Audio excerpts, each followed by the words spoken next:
Candidates, ladies and gentlemen in the audience, welcome and thanks for attending our Waterford Chamber in conjunction with Dungarvan and West Waterford Chamber pre-election debate 2020 here at Waterford's very own Theatre Royal.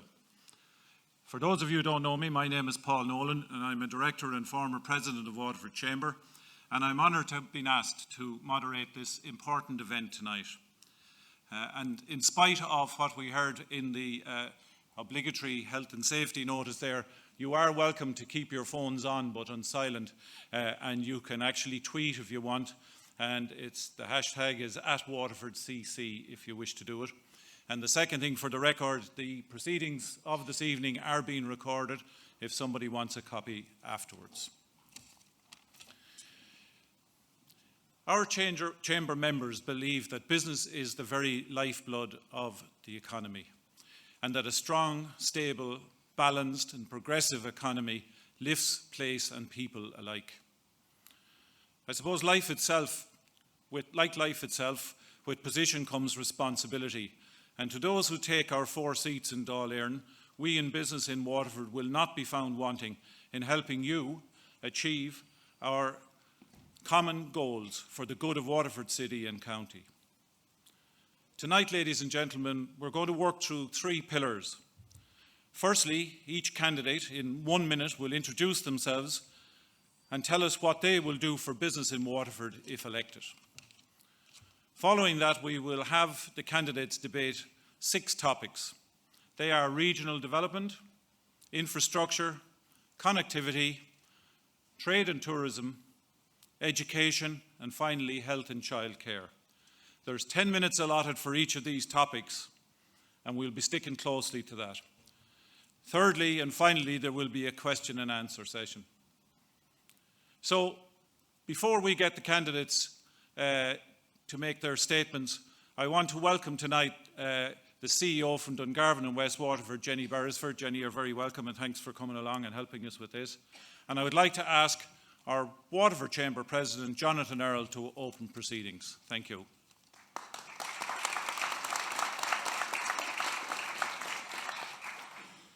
Good evening and welcome to Waterford Chamber's pre-election debate. I don't need a timer over there that the candidates will have. I'll be short and sweet. I just wanted to put some context on why we're having the debate tonight. Waterford Chamber is the voice of business in Waterford, and 4 of the 12 candidates this time next week will be the voice for the whole of Waterford. So it was incumbent on the Chamber to have an event like this, where we, the Chamber, and you, the members, can share our priorities with them for business in Waterford. And we can see if their priorities share ours. I'll ask you for patience tonight, because unlike some of the other debates, this is purely about business. So if a topic doesn't arise that you think should, or if the incorrect amount of emphasis is on a particular topic, it is because we specifically geared it for business rather than the general public debates that have happened over the past couple of weeks. Finally, I have huge admiration for these people. I could not do this, and I would not do this. And I have a lot of respect for them, and I think whether you agree with their politics or not, I will ask you to have respect for them tonight, because they are literally and figuratively standing up and being counted. So we hope tonight will be interesting and informative, and maybe a bit entertaining, but not too much, if that's okay. Now I'll hand you back, and thank you all for coming this evening. I'll hand you back to our moderators. Thank you. Thank you very much, President. Thank you. So just before I call our first speaker, I want to offer apologies on behalf of John Pratt and Damien Gagan, who unfortunately were not able to join us tonight. But we have the remaining 9 candidates for you. And as you may know, they're sitting actually in alphabetical order. We felt that was the fairest. And so we're going to ask them to come and speak to you for 1 minute in that order. And what the candidate sees behind you is a clock which is clearly giving them a time indication, and it is 1 minute, and we're going to stick to that. So without further ado, can I please call first speaker tonight, Mary Butler.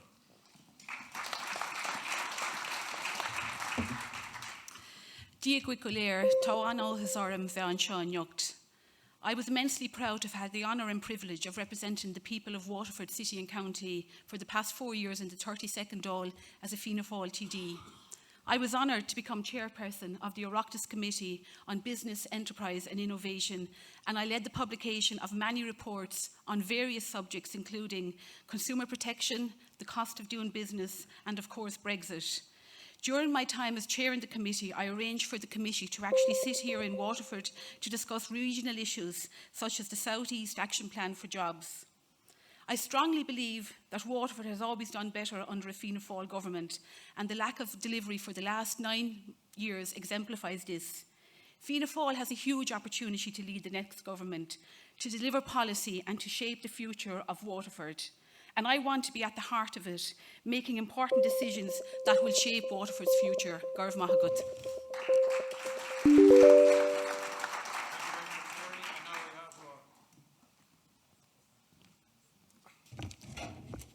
Good evening, ladies and gentlemen. My name is Dr. Ronan Cleary, and I am standing for Aintu in General Election 2020. Who are Aintu? Well, Aintu is a grassroots, people-powered movement building across the 32 counties. We are only 1 year old, yet in that time we have grown significantly. Thousands of people have joined us, and tens of thousands of people have voted for us. We have elected representatives from Wexford to Derry. This is our first general election, and we are fielding over 26 strong candidates who are not afraid to speak out and stand up for their principles and challenge the division and groupthink of the Fianna Fáil, Fine Gael cartel. The core pillars of Aintu are life, unity and economic justice. If elected as a TD for Waterford, my priorities would be 24/7 cardiac care for UHW, university starters for WIT, a carrier for Waterford Airport to promote business and tourism, but also to listen to small businesses. I would ask you that you consider voting outside the political cartel and vote Aintu next Saturday. Well done, thank you, Ronan. David. Akarja Fáilte Coléir. My name is David Cullinan. I first of all want to wish all of the candidates who are standing in the Waterford constituency well. I stood here on this platform 4.5 years ago, and I promised if I was elected that I would do my best for Waterford. And I believe I have been a strong voice for Waterford in opposition. I'm standing here 4.5 years later, and I want to be a strong voice for Waterford in government. We need somebody that can deliver. I think we're on the cusp of an historic election. We all know we need the university, we need the airport, and we need the North Quays. We also need homes for people, we also need good childcare, and we also need better health outcomes and infrastructure in our hospital. We need a government that has somebody from Waterford at the table. I have proven myself as somebody who can stand up for Waterford every chance I get. And I'm asking people to put their faith in me as somebody that if my party is in government, I can be the person that can bring about change for this city and county. Gurv Margaret. Thanks, David. John Cummins. Thanks very much, Paul. For those that don't know me, my name is John Cummins. I'm the youngest candidate that's contesting this election. I've been representing the people of Waterford for the past 10 years as a councillor, and I've had the honour of serving the people of Waterford as mayor on 2 occasions. I'm particularly proud that during my 2 terms as mayor that we had fantastic progress in relation to our Greenway. It was a team effort, but if it taught me anything, it's that if we work hard, if we pull together, we can achieve great things for Waterford. I believe I have the experience, the drive, and a vision to represent our city and county at a national level. Waterford needs a strong new voice in Dáil Éireann, one that can get things done. We need fresh thinking, somebody with energy, enthusiasm, dedication, and a commitment to hard work. And I believe that I'm that person. I want to deliver for Waterford, and I will work with anybody that is elected on this floor to better Waterford if elected to Dáil Éireann. Thank you very much. Thanks, John. Una. Oops. Sorry. There's the entertainment. Hi, Una Dunphy, People Before Profit. Probably not the obvious choice to come to the Chamber of Commerce, but anyway. I've been a trade union activist for the past 20 years and a teacher locally. I've been a local community campaigner. I've been taking a lead really in some community campaigns which have involved water charges repeal most recently, where we got a very, very high turnout and a very high yes in Waterford City and County. Marriage equality and separate church and state often as well comes up. I believe in an equal society, which I think benefits everybody. Recently, we've seen a lot of our businesses close down. I think it's unfair, the manner in which we do taxation in Ireland. I don't think it's fair to small and medium enterprises. I think the manner in which we have insurance is also very unfair and is driving local businesses out of the market. We have policies on this, and I'd like to, if elected, bring those to the fore. Again, I think an equal society is something that benefits everybody. I think housing is hugely important. If we don't have houses, we don't have people, we don't have footfall, we don't have people with money in their pockets to keep the companies going. I'd ask you to vote for me in the upcoming election. Thank you. Thanks, Una. Mark? Dave, it's Mr. Mark O'Cossack. I'm the candidate for the Green Party in Waterford.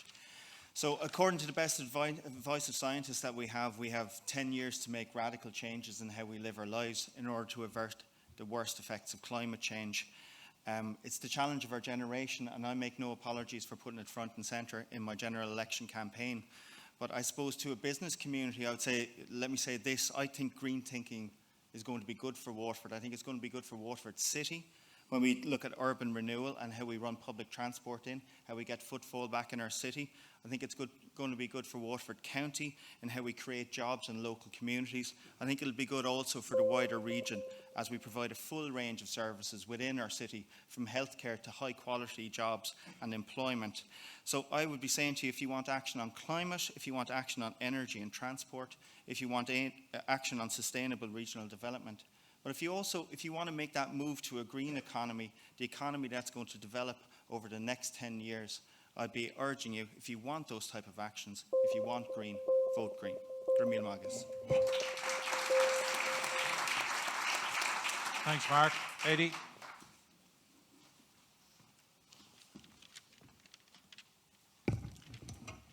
Díagh, Eddie Mulligan is my own name, and I suppose as a councillor over the last 6 years, I've represented a widespread, diverse area of the sectors across Waterford communities.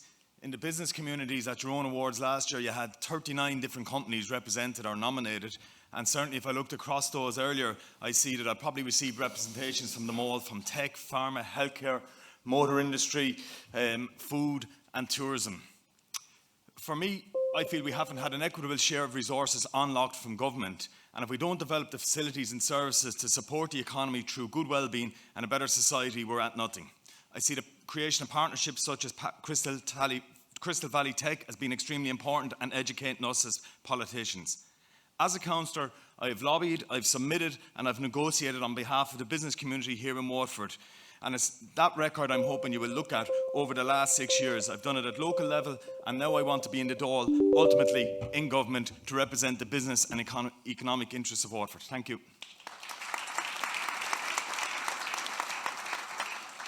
Bernadette?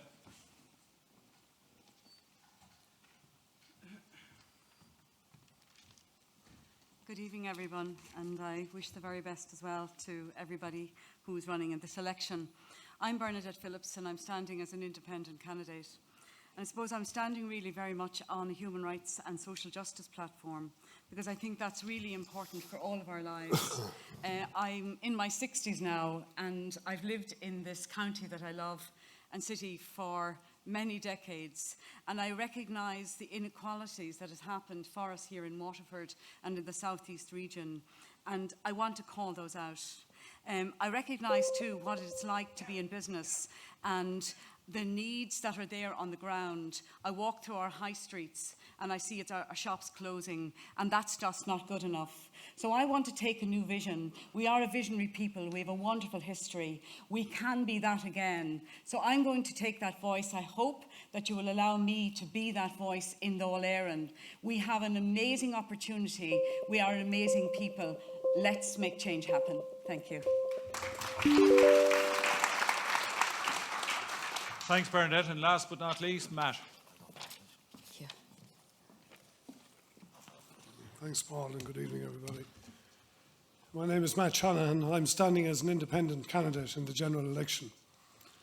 I'm someone who is passionate and committed to the delivery of a better future for Waterford City and for Waterford County.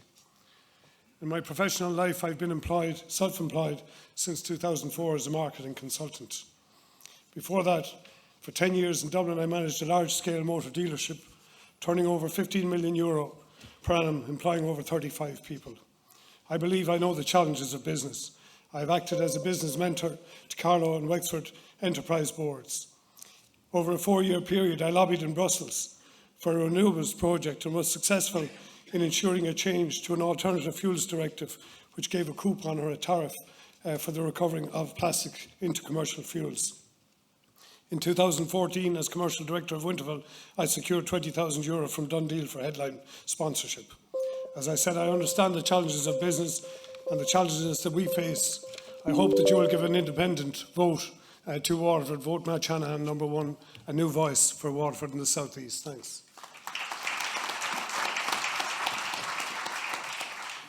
Thank you, Matt, and indeed thank you to all the candidates for being so courteous with the time there. If we could ask, maybe the clock could be set now at 10-minute intervals, if that's possible, because we're now coming to debate the 6 topics for this evening. And just to confirm, it is 10 minutes per topic. I'm going to do my best to mix and match the questions, and I would ask the candidates to proceed in a dignified manner. We want to hear what each and every one of you have to say, and remember, I suppose, at the end of the day, they're your voters that are sitting in front of you waiting to be convinced. So, without further ado, the first motion is on regional development. Fine Gael launched the National Development Programme 2040 in 2018 as the first comprehensive, cohesive national plan for the country to cope with the extra 1 million people expected, the continued route towards urbanisation and gridlock in Dublin. Galway, Limerick, Cork and Waterford were designated regional capital cities to prepare and lead their regions. If you were in the next government, will you support the NDP, and if so, how? And I'll put that to Mary Butler to start with, please. Okay, thank you very much, Paul, for the question. Ireland is a small, open economy, but it's very, very important that we have balanced regional development. I would 100% support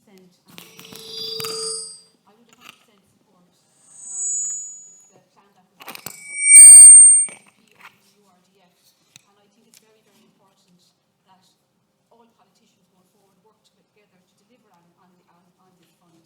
Fianna Fáil are committed to implementing the NDP and all permitted spending under that plan, so that would be in reference to the North Keys. So I just want to get that point out there tonight, loud and clear, that we are committed to all pre-committed issues that have already been worked on. Okay, thanks for telling me that. Can we do anything at the back there on sound? Apparently nobody can hear Mary, which is not Is possible. the thing switched on? Oh, this one. It is. Yeah. 1, 2, 3. No. Dear. Well, look, maybe what we'll do in the interest of time, we'll come back to Mary on it. Maybe, David, would you like to give your views on it? Well, the short answer is yes.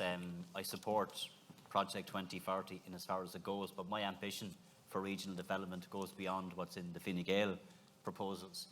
You can't say that you want to develop... Sorry, they're not, as I understand it, proposals. It's Yes. It's something that's out there in reality Well, every time. there's a lot of things that are out there, like the university and the North Keys, that haven't been delivered. But my point is that I want to see a lot of what's in Project 2040 delivered, but I want to go beyond that. I support, of course, increasing the population of Waterford City by 50 or 60%, but we need the infrastructure. We need the roof over people's heads. You have to build the homes. You need the health infrastructure. That means the cardiac services and all the other services in the hospital. And it also means then that you have to invest in public transport. I firmly believe in regional development. The last time I was a candidate and I was at this debate, I was the author of a regional document for the South East where I went out into the region. I spoke to entrepreneurs, I spoke to business people, I spoke to people in local authorities about what this region needs. And I wrote for the Oireachtas a 10-year strategy for the South East. An awful lot of what I recommended has not been delivered. And in fact, an awful lot of what is in Project 2040 is, yes, it's aspirational and I want to see it delivered. But a lot of what has been promised has not been delivered. What we need, in my view, in Waterford is somebody from Waterford in government that can make things happen. I said in an interview earlier today that when I first voted, I was 18 years of age, and I remember as well, and I remember listening to the Billy McCarthy show, and politicians were talking about a university. They were talking about a runway extension for the airport. They were talking about the development of Waterford City. We're 27 years on from that, and we're still talking about them. What we need in Waterford is somebody who understands the needs of the region, who understands what we actually need to get, and then goes and gets it and delivers it. Because what I'm picking up from people, not just people on the doorsteps, but from people like yourself. I've been meeting the Chamber of Commerce, as you know, for a long number of years, and I can feel the hunger for change, that people want to see things differently. People want things delivered, not false promises, hope and aspiration. We have a tremendous city and county with tremendous people, but we are operating with one hand tied behind our backs all of the time. We're not operating on a level playing field. What do I want to do? I want to be in government. I want to be somebody in government who brings about changes and be the person that not just talks about what Waterford needs, but delivers for Waterford. Okay, David, thank you for that. John, Fine Gael initiative, very well received. I remember in Waterford, Simon Coveney came in here and launched it. And today people wonder why is there so little money coming through, for example, for the North Quays. What would you do, or where do you see things being different if you're in government next time around? Well, firstly, it's very important that we have someone that's going to be able to deliver for Waterford. And I'm glad you said it was a Fine Gael initiative, Project Ireland 2040. We are in government, and it was through extensive lobbying from people like myself and within my own party to make sure that Waterford was prioritised as part of that. And it's a very ambitious plan for Waterford. It's a plan that envisages Waterford City growing by 35 to 40,000. It's very, very ambitious. And in relation to the North Quays funding, which you referred to, I had Simon Coveney and Richard Bruton here just a stone's throw away at Reginald's Tower last Thursday in front of RTE and Virgin Media cameras, committing to €110 million of infrastructure funding. We then went over and we met the developer and the design team and the CEO, Michael Welch, over on the North Quays. There is no question that the 110 million of infrastructure funding is committed. The issues that are being worked out is what percentage that the Department of Transport and the Department of Housing and Local Government funds. It's very ambitious for Waterford. It is going to be the catalyst that drives us forward, along with other issues like our airport. And David, I'm glad you brought it up, because it is going to be a big driver for our region in the coming years. And it is going to be delivered, because we've already funded 5 million. Private investors have come up with 5 million, and the councils have funded 2. And CEO Michael Welch, in answering a question to me at the council meeting in December, said that we will have machinery on the ground in June, starting the groundworks to lengthen and widen the runway at Waterford Airport, which will allow flights to start in spring of 2021. And I think that that's a positive for Waterford and the region. Thank you. I just want to go back to Mary, because we lost you, Mary. If you want to say a little bit of what you'd said in the time that's Thank you left. very much. Balanced regional development is hugely important for Waterford and the South East. I've been saying this for so many years. Waterford has so much to offer. We can act as a release valve for the overcrowding that we see in Dublin in relation to housing, in relation to infrastructure. We're only 90 minutes on the motorway down the road, and I think it's very, very important going forward that we, whatever Oireachtas members are elected, work together to make sure that we see this balanced regional development. During my tenure as chair of the Oireachtas Committee for Business, Enterprise and Innovation, I decided to bring the committee to the regions. So the first visit we had was to Waterford, and we produced a document in relation to the South East Action Plan for Jobs. This was 2 years ago, but this was at a time when unemployment figures in Waterford were 2% above the national average, and they were stubbornly at 8 and 9%. When you're a chair of an Oireachtas committee and you're based in Dublin, most of the representations you hear are Dublin-based. So it's very, very important that you come to the regions and you sell that message loud and clear. But I believe Waterford has so much to give as a release valve to the overcrowding in Dublin. Okay, thank you. Perhaps you'd like to say something on the subject? Me? Please do. Yes, Una. I suppose, like David, we would have had a look at the 2040, but we would have made up our own as well, because it would go way beyond what Fine Gael came up with. I think often we're lacking in creativity when we're looking at something so long term. And I think what needs to be taken in is not just, say, commercial interests and roads, but we need to look at social, civil and environmental as well as commercial. And I think we're in a good place in positioning when you look at where Bellevue Port is. We're talking about the airport. Yes, we need the airport, but we need to think into the future when we could be using ferries and when we will be using things that are much more environmentally friendly. The positioning of the North and South Quays lends itself to a light rail network, which would be highly beneficial to a growing Waterford. And I think we're going to have to look at the boundary issue again, which was messed up, I think, really, in the last time it was looked at.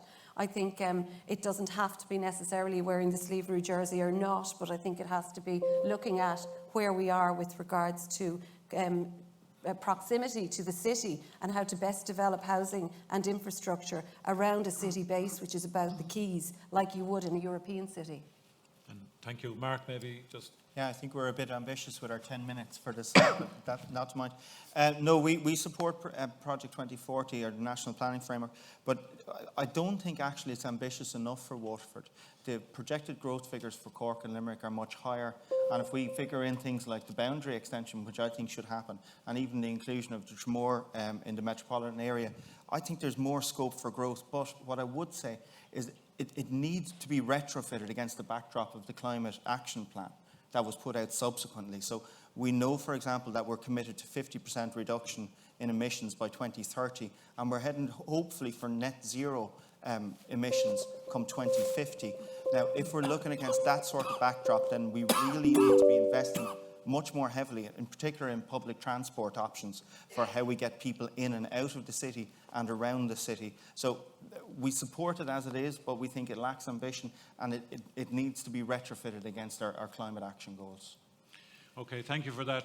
So this really leads on to the second topic, which is just about infrastructure and the development of the North Quays, the airport, the road connectivity and so on. But so far, I suppose it's fair to say that what we've heard from those who've spoken so far, that if there is a common theme, it's that we so far have not been perhaps ambitious enough for Waterford. The other side of that coin, I suppose, is that from chamber members' perspective, and indeed from a lot of the public, the feedback you get that if government is struggling to come up with a paltry 6 million for an investment that is going to return an investment of something like 400 million, the answer is that funds are stretched, and Waterford, you've done well to get 6% of the 100 million that was there.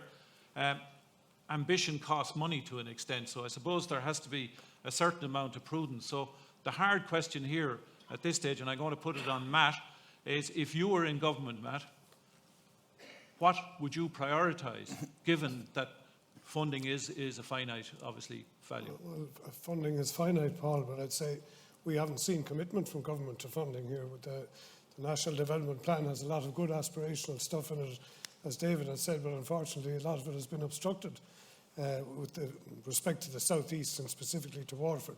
The airport is a case in point on the date that the 5 million grant was announced, and it's not a grant, in fact it's a rebate when the project is completed.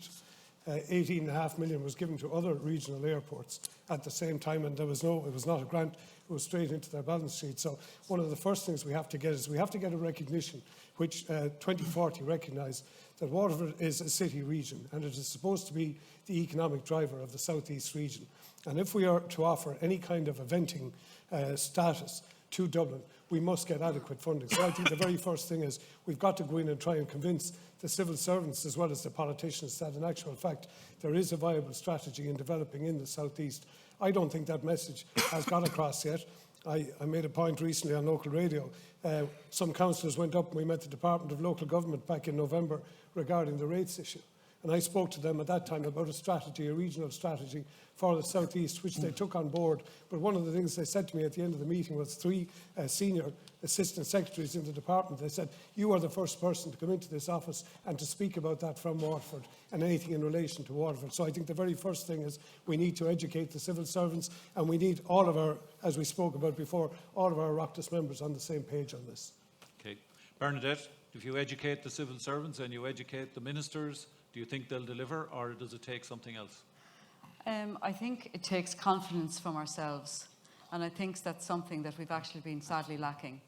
I think we need to step up and say we're here, we're visible, that we actually call it out ourselves. I think too long we've been waiting for civil servants and ministers to deliver. I think it's time that we actually step forward and say, look, we have enough of the nonsense. We could actually paper the theatre here tonight with plans that have been out there that have been never implemented. And the integrated regional investment plan, absolutely important, but it's the public investment, how it's delivered at the end of the day, because that's what we're looking for, isn't it? The actual outcomes of things. And alongside that, and I've looked at the National Development Plan and all of that, and it pulls in, of course, our infrastructures, but we need regeneration. We need commitments around the University of Waterford, which is what I'm calling it, by the way, not the University of the South East. We need the absolute commitment around the North Quays. And I often wonder why we have to go in Waterford with a begging bowl to try and hope that somebody is going to give us what we actually deserve, equally deserve with every other region. Okay, so and I would be really challenging that. Can we just take that question, and can I put that to Mary and David, who have been in Dáil Éireann for the last term? Maybe Mary, why are we having to go with the begging bowl? Well, I don't think exactly it's a begging bowl and you have to sell your case. And I was surprised at Matt's comment, because myself and David and Minister John Halligan and other Oireachtas members have met with various departments in relation to the North Quays. We've met with Minister Owen Murphy in relation to the North Quays, and at the time looking for money to plug the black hole that the local authority found themselves in because of the re-evaluation of water rates. And we managed to secure 2 million that day by working together. But I just think it's very, very important that we look at the facts. In 2018, the local authority applied for 20.1 million under the URDF fund to fund the North Quays. Only 6 million was forthcoming. Unfortunately, in 2019, there was no round of funding under the URDF. And here we are now in 2020, and the uncertainty is still there. The day we met with the Minister, Owen Murphy, it was the 15th of November, because I can remember it well. That particular day, we pushed him for a time frame, we pushed for clarity, and we pushed on delivery in relation to when the money would be allocated. Would it be 5 tranches of 20 million over 5 years? Would it be 3 tranches of 33 million? But we could not get any detail. And unfortunately, when you're a developer with 350 million, you need detail. Delivery is key on this issue, and I just want to point out Fianna Fáil is committed to implementing the NDP and all pre-committed spending under that plan. I just wanted to make that quite clear, because the mic ran out earlier on me. Absolutely, and thank you for that. David? Well, I found the last 4.5 years in the Dáil to be at times very exciting, but I also found it very challenging and frustrating. And the most frustrating part of it was meeting Secretaries General, and Matt, I met every one of them over the last 4.5 years, and meeting Fine Gael ministers as well, and being knocked back when it comes to Waterford. We did 6 meetings with the Minister for Health on cardiac care. The first 4 meetings we got no, no, no, no. The 5th time maybe, and the 6th time a yes. We met with 3 different departments in relation to the North Quays, and that was to make sure that all elements of that project from the State's ask, including moving the train station, was in the Urban Regeneration and Development Fund. But we had to battle with minister after minister after minister. I know these Secretaries General. I sat on the Public Accounts Committee. I know how they work. I also know how Fine Gael ministers have worked. And what I would say to people is, would it not be better if we had ministers in government that didn't fight with Waterford politicians, but actually listened and delivered first? took on board what we had to say, but also had the energy and the vision and the policies to actually get things done. Because what I'm sick and tired of is all of the promises. We'll get them every single election time, and then we're still here as a city and county looking at Cork, looking at Limerick, looking at Galway, powering ahead. All of the economic indicators from job creation. We have a lot of low-paid jobs here. We need more high-paid jobs. We need much more infrastructure. We need to be more ambitious. We need a third bridge for Waterford. We have to be looking 10, 20 years down the road. And where do we want Waterford in 20 years' time? I know what I want Waterford to be in 20 years' time. And I'm asking people in the audience that if they want to bring about that change, then look beyond the parties which have delivered the same old, and look at something different and give others a chance. Because I can tell you this, I will not only go to Dublin and talk to Secretaries General and to others, I want to be somebody who can deliver. And I think that we can. We have huge opportunities here in Waterford, massive opportunities, but we need people that can actually deliver that on the ground for people here. So again, we're back to the same thing again. Delivery is one thing. Delivery costs money. We're told that there's an uncertainty with Brexit. We're told there's a doubt over some of the corporation tax coming into the country at the moment that might not be flowing in the future. So are we not going to be able to promise everything again but not deliver because the finance may not be there? Do you want me to answer that? I'd like you, David, to take it first, and then I want to come to John just. Well, obviously you have to prioritise. I make no apologies to anybody to say that I'm somebody who believes in supporting entrepreneurs. I believe in wealth creators. I believe the people who go out and to create the jobs are really fantastic people. But I also believe in fair taxation. I believe, for example, that the pillar banks that made €2 billion profit last year should pay their corporation tax. And they're paying because and I've been on several debates, and every time I've been on a debate with John, he interrupts like a jack-in-the-box. No, David, I think you're confusing my passion. That's what it is. It isn't it's a passion for Waterford, David. It's good manners to listen to somebody. But when you're saying something, I won't interrupt. Okay, but let's not get into this. I won't interrupt John if he doesn't interrupt me. We'll have, what you said at the start, a civilised debate. John can have a different view to me on taxation. That's fine. But you're not going to be able to build the homes that people need. You're not going to be able to put the capacity in the hospital unless the resources are there. We do have to try and find where we can extra revenue on those with the deepest pockets to pay for it. But that has to be done in a really fair way. And I believe that what we're proposing is fair. And I believe that if we do it, then we heighten the ambition of Waterford. Because as I can see it, we've limited the potential and limited the ambition of the city and county that we live in and we call home. That's not what I want to see for the next 10 and 20 years. Okay. John. My point, Paul, here is I think it's wrong to put uncertainty in relation to this. Fine Gael has been clear in relation to its commitment in the National Planning Framework, in Project Ireland 2040, and in its commitment to the North Quays. That's why people like me lobbied to ensure that it was in our national manifesto. Let's be clear, the North Quays is not contained in any other party's manifesto. We designated it as an SDZ. We put money in 2019. Hold on. Is it in your manifesto, Eddie? Why didn't you lobby Fianna Fáil to ensure that project was put into the National Manifesto? We're committed to the National Planning Framework. The National Planning Framework is not mentioned in your manifesto. The National Planning Framework isn't only about it's not mentioned in your manifesto. It's about improving public transport in Waterford. But it's not mentioned in your National Manifesto, Eddie. Public transport in Waterford. It's key for the people who work in the factory. I agree with you. I agree with you. But the National Planning Framework is quite personal to me. I've made a 6,000 word submission, and you talk about the government. The first draft of the National Planning Framework had nothing in it in relation to the airport. It had nothing in it in relation to Technological University of the South East. I made a second submission, and I got them in. So for me, that document is vital for delivering. It is, and why is it not in your national manifesto? Okay, but the point is, there's a document. That's how do we turn it into action? What would you like to do? Well, Aintu's manifesto is very clear that we're a similar country to Denmark, similar in size, similar in population size, and that we would develop 2 new cities, one on the western seaboard and one on the southern seaboard, with regards to bringing development down to the regions. At the moment, Ireland is nearly like a city-state, and the successive governments have an M50 vision. So we would follow the example of Denmark. They developed a city called Aarhus. They front-loaded development. 6 million is actually a paltry fee compared to the money that has been wasted on the Children's Hospital of €1 billion, a €1 billion overspend. And we're supposed to accept that as a nation from the Fianna Fáil, Fine Gael political cartel that is actually running this country at the moment. David is right. We need new people. We need new people going up to Doyle Aaron. I'm asking you to vote Ain2 on the 8th of February purely because we need new people and also new principles and also new ideas. And our house in Denmark was successful in bringing regional development into Denmark and taking the pressure off Copenhagen. Why can't we have the same in Waterford, bringing the pressure off Dublin? Can I just say that cranes on the ground are better than words in any manifesto? Absolutely, and I think that's what we'd all agree, and that's what we want to see going forward. There's no doubt about Paul, that. just on one as well, because I'm aware that there are businesses from West Waterford, and we need to be really talking up our rural economic development.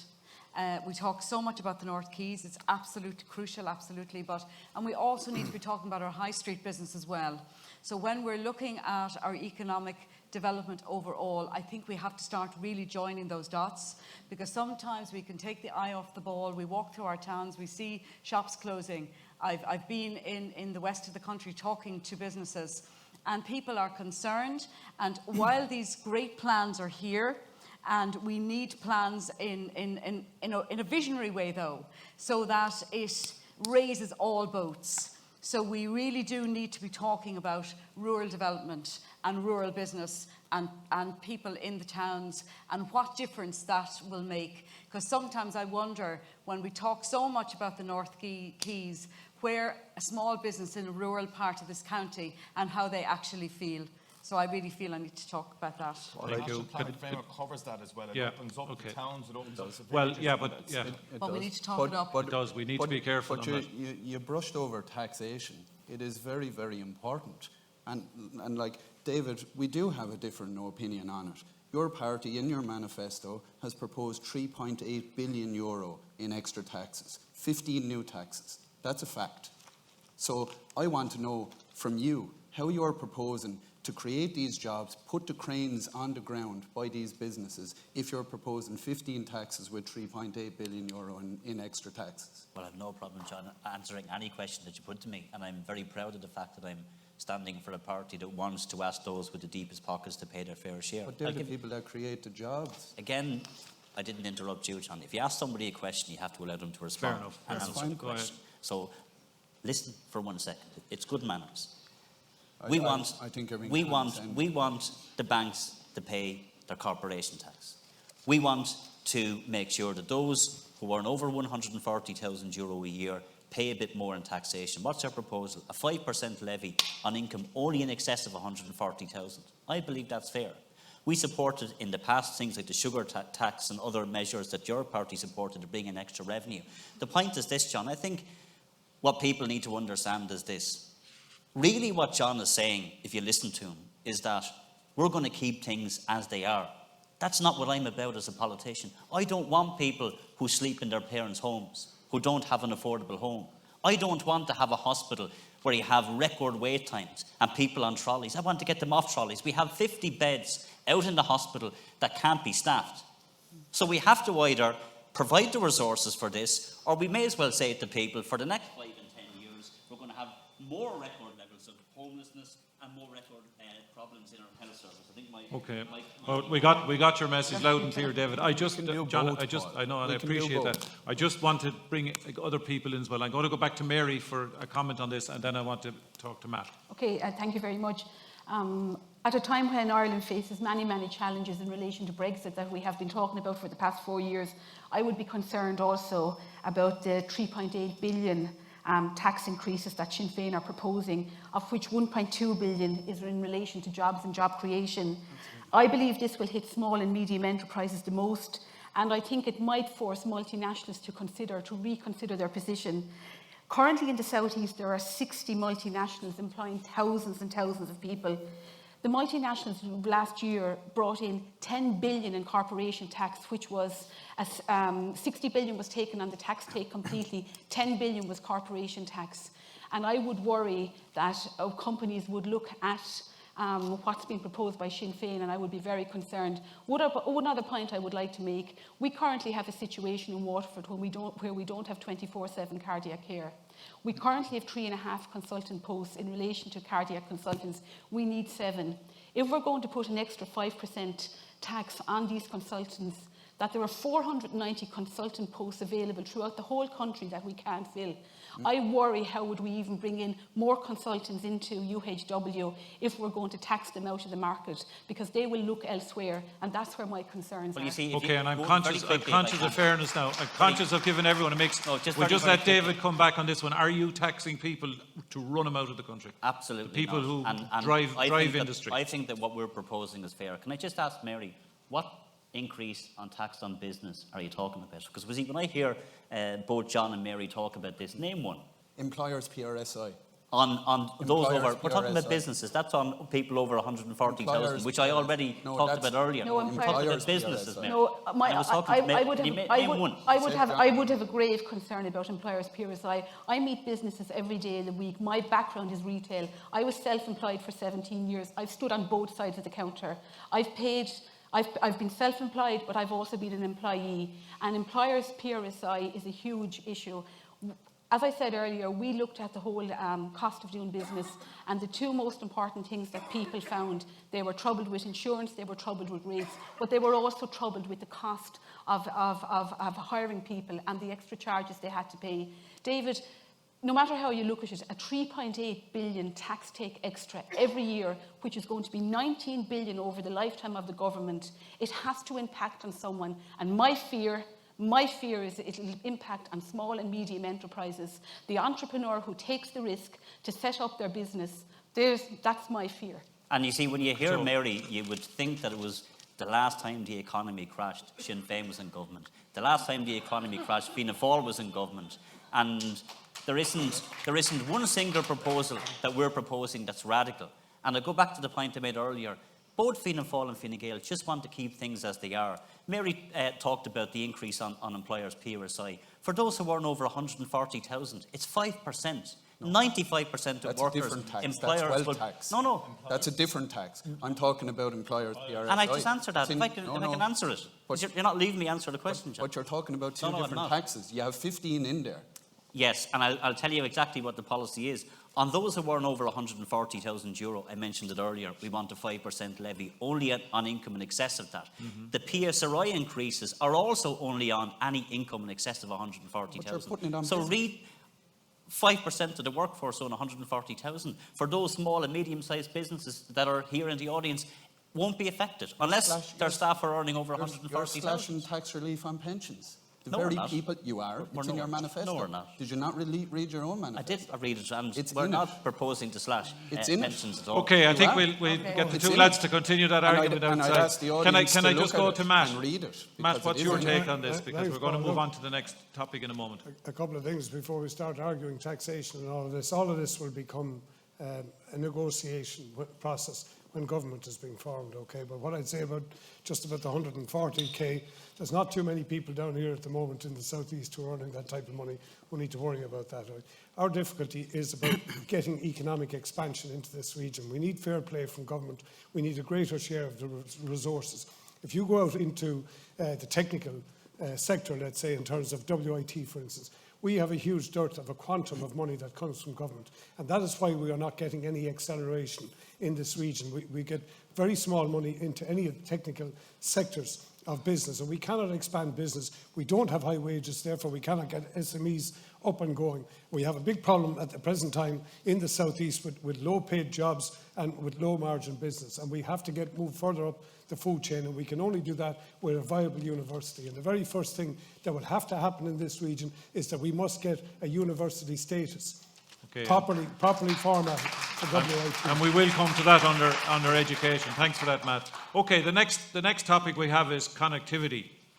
Considering developments like Brittany Ferry's recent decision to move their operation from Cork to Rosslare, is it not time now that we develop the N24 and form a proper land bridge to Europe, particularly in the post-Brexit period? I'm going to give that to Eddie to start with, please. Remind me where the N24 is. It's the road that's taken Limerick through to Waterford, through Tipperary. Yeah, I'm glad you asked that. In relation to my submission in the National Plan and Framework, I actually made a submission on how important that road is to opening up the southeast. And I firmly believe that Waterford, as the main driver of the southeast, needs to be the gateway to Europe in I suppose, a post-Brexit situation. In relation to that, it went in. It didn't receive, I suppose, the emphatic response that it was looking for. But also as a part of that, in relation to the public transport, I also put in the fact that we needed to make sure Limerick was connected to Waterford and connected on down to Rosslare. I completely agree with you. Under this government, we've seen a little bit of the downscaling of Rosslare, where it should really be kept as our European port, and I've made that submission as well. So for me, connectivity by road from Limerick to Waterford to Rosslare and by rail, it should be a priority going forward. I've made the necessary submissions, and at the next level, I hope to be, should I be elected, is lobbying at interdepartmental and ministerial level to make that happen.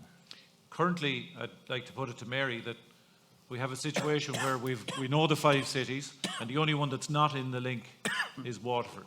Yeah. And it's not only in the link, and we are talking about connectivity here, but even what really seems to gall people, and we hear this through Chamber all the time, is the number of events that have happened in the last 3 or 4 years where people talk about the effect it's going to have on Galway, Limerick, Cork, and we're waiting, and Waterford doesn't even get a mention.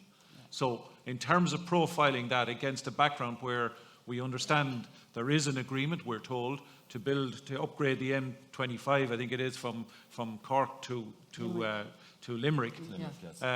Are we going to be able to get in on the next round and get this sorted for Waterford? Well, I think it's essential that we try to get in on the next round. I remember being here it's probably just under 4 years ago, a little over 4 years, and mentioning the N24 at the time, and mentioning the connectivity between Waterford and Limerick. And I remember there was people here on this stage that are no longer running, and they weren't supportive of that. I'm glad we're at the stage now where we're currently supportive of connectivity between Waterford and Limerick.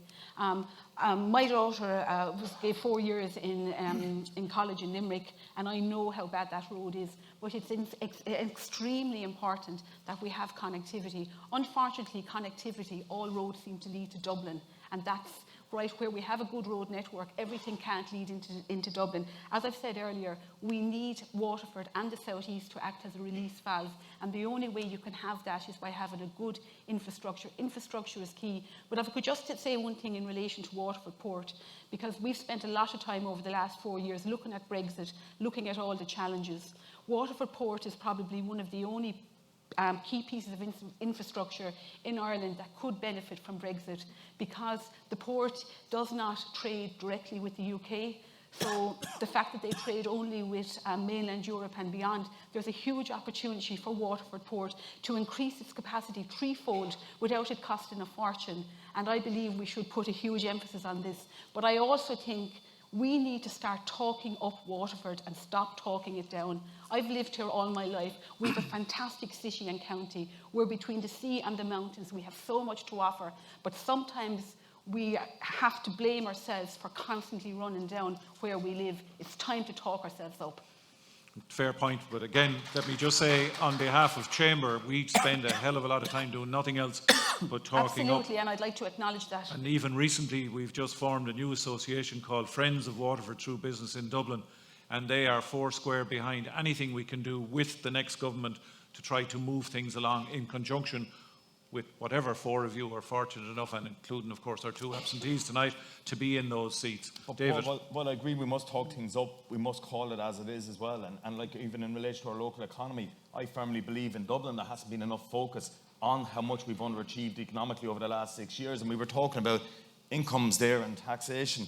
If you look at the 2016 census, the average household income in Waterford was 39,000, and that was 13% behind the rest of the country. That's €106 per week less. So the focus on Waterford has been, and if you look over the last 6 years, we've had the 3rd worst wage increase. So we need a huge focus by the next government in relation to investing in and developing Waterford's economy. And I agree with what Matt said. That's about delivering. And again, I put in the National Plan and Framework, and the current government failed to put it in.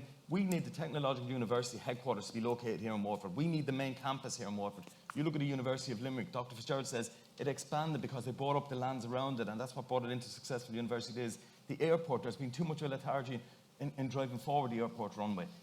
So what I'm saying is that our economy is so fragile because we haven't, I suppose, got people to deliver, to bring the focus on and deliver, but we certainly need to bring it to the next level. Infrastructure, public transport, investment, and we need to attract. If you look at the most recent labour force survey, information communication technology was the highest paid jobs. We need to train our youth for those. We have if you look where Limerick is, we're double the unemployment level for under 25s in Limerick, we're treble Galway, and that's where the focus needs to be. Training our young people through university, bring them back. I know everyone is university centre, sorry, the apprenticeship centre if they don't want. We really need a focus in the next government in driving more. And we take that point, Eddie, and that will come up under we're going to discuss education shortly. I just want to go to Mark first. Just one second. Mark, will you support a motorway or an upgrade of the road from Limerick to Rosslare? Will that conflict with Green policies? No, better than that. I submission to the Department of Transport had the climate adaptation plan out for consultation. So I made a submission to that, calling for the N24 route to be considered part of the 10th infrastructure, which is strategic European infrastructure. If you look at the current map of the 10th infrastructure, everything radiates from Dublin. So if Dublin sneezes, the rest of the country catches cold. Now, if you look at that corridor, so that's linking Limerick City, Waterford City. It's also linking Bellevue, Rosslare, Foynes. There is also Clonmel, which is one of our largest inland towns. And we have also 2 airports on that route. This is an extremely important strategic piece of infrastructure. And in fact, while it might surprise the room to hear about it, if there's one motorway to be built in Ireland, and it came out of a Munster Greens thinking from some 3 years ago, then the motorway that should be built is between Waterford and Limerick, because it obviates the need for any motorway link between Limerick and Cork. We've worked out it only adds 8 extra minutes, and for actually less money than the M24 would cost. The M24, you get Waterford to Limerick, Waterford to Cork, Cork to Limerick, all in one. Not only the motorway network, however, because this is an extremely important strategic piece of infrastructure in terms of heavy rail. And it's linking ports. We know we need to move to a low-carbon economy. This is linking 3 of our strategic ports, an extremely underused resource at the minute. It's extremely, even with the best will in the world, it's extremely difficult to use the train line between Limerick Junction, in fact, and Waterford. So similarly, if you built what we call the Southern Cross amongst ourselves and the Munster Greens, if you built or improved the heavy rail line between Waterford and Limerick, and also improve the heavy rail line between Cork and Dublin, again, you get that same connectivity. For 2 pieces of infrastructure, you join up all of the cities. So it might surprise people to hear Greens talking about motorways, but if we need one motorway project, we need the N24. Thank you for that, Mark. Very well. I'll go to Matt and then I'll come back to you. Yes, Matt. Just with respect to the ports, okay, and we're back to the same problem again of where actually, the mouth does one thing and the hands are doing something quite different, okay? Dublin Port, about 7-8 years ago, got €250 million capital investment, which they were able to borrow against the state balance sheet. They now carry 85% of the container traffic in the country, okay? We have 2 container ports here in the southeast, one in Wexford, one in Waterford. One is doing roll-on, roll-off, the other is doing high lift, okay? At this moment in time, we have ships transiting up the Irish Sea every day doing an hour and a half up and an hour and a half back when they should be coming in to Waterford and Rosslare. And that's where we need to be getting funding back in here. We need to get the facilities supercharged here, and we need to get that funding out of Dublin. But if you look at this moment in time, what's happening in Dublin Port, there's increased funding going into Dublin Port again now to increase jetty area to take in the large cruise liners and increase their container traffic. So the problem is recycling the whole time, the same problem. Okay, and I don't profess to be any expert in this, but I'd have to say that my understanding is that having the facilities is absolutely important. We're the nearest to Europe, so the land bridge should be here. But there is a fair deal of power amongst the shipping lines themselves who kind of suit themselves. So there is a middle way to be found. Cost goes a long way, and we would have the lowest costs by a long way. Okay, David. Yeah, well, I said earlier that the last 4.5 years was a combination of exciting times, but also at times challenging times. One of the exciting things was, as Mary did as well for the last number of years, is you get to talk about Waterford, talk up Waterford, and make demands for Waterford, which is also talking up Waterford. I was in Limerick last Monday night on prime time, and I had to travel from Waterford to Limerick. The road is atrocious. Of course, it has to be done, and we need to deliver it as quickly as possible. One of the things that I think we need from politicians as well, and I made this offer 4 years ago when I was at this very event. I said, if I'm elected, I will work with the other 3 TDs who are elected to get the best for this city and county. The port is very important. What will I do if I was elected, if I was in government? I'd meet with the port, and I'd meet with Rosslare Port, and I'd see, what do we need to do? You're right with the big shipping companies. They control, as you know, where ships go. And we saw in Rosslare, we lost one of the routes, and it was in Dublin. Those ports have to offer a commercial solution to people and businesses here in Waterford. We have a fantastic motorway to Dublin. It's great, but it makes it easier then to transport goods from Dublin Port. So we have to make it attractive, and that means working with the port to do that. We also need to look at all of the other pieces of infrastructure. Mark talked about green transport, and he's right, and it should be a priority for all of us. We still don't have a direct train line from Waterford to Dublin. There is no reason why there should not be a 90-minute train line from Waterford to Dublin. That's where Waterford needs to be in 10 and 20 years' time. And that's the vision that we have to have. The bigger vision, not all the projects that are in Project 2040, which are quite limited, looking beyond that to see where do we need to be. Of course, we need more investment in the port and better connectivity. And what we really need to do is to connect Ireland in a way we've never done before. It is crazy that we have regional cities like Limerick and like Waterford which are not connected.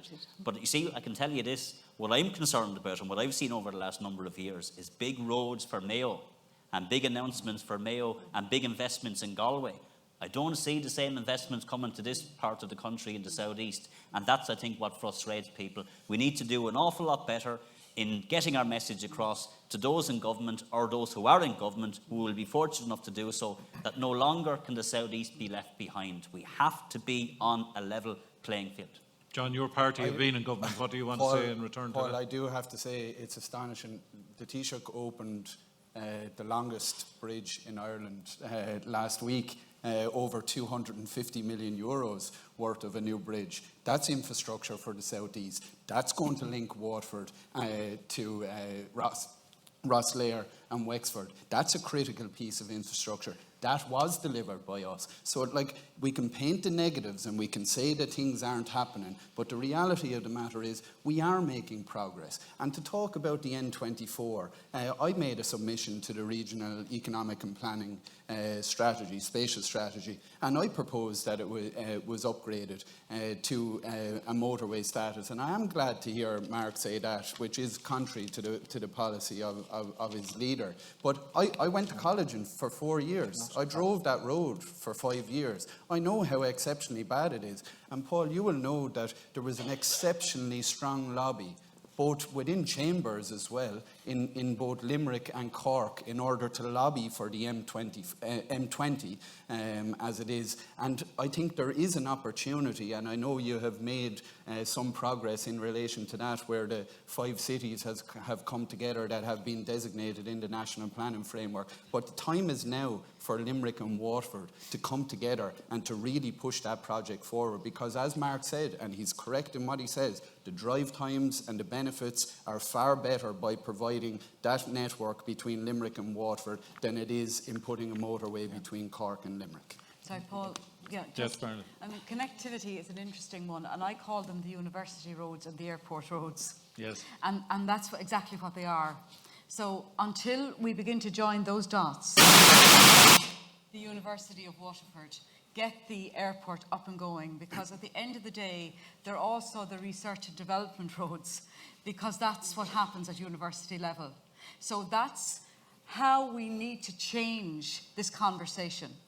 And unless we're taking these things separately, yes, we need an upgrading of the roads, but we need to be looking at the facilities that we need to be putting in place here in Waterford to actually attract the people in, so that we can talk that up as far as we can. And the interesting thing, I talk about the Waterford diaspora, and I do a little daily video, and I've sent it out there around the world, with 2 million views of people from Waterford, people connected to Waterford, people who come back and ask questions about our health services. They ask questions about our university. They ask questions about our rail and road systems, because they want to come and visit.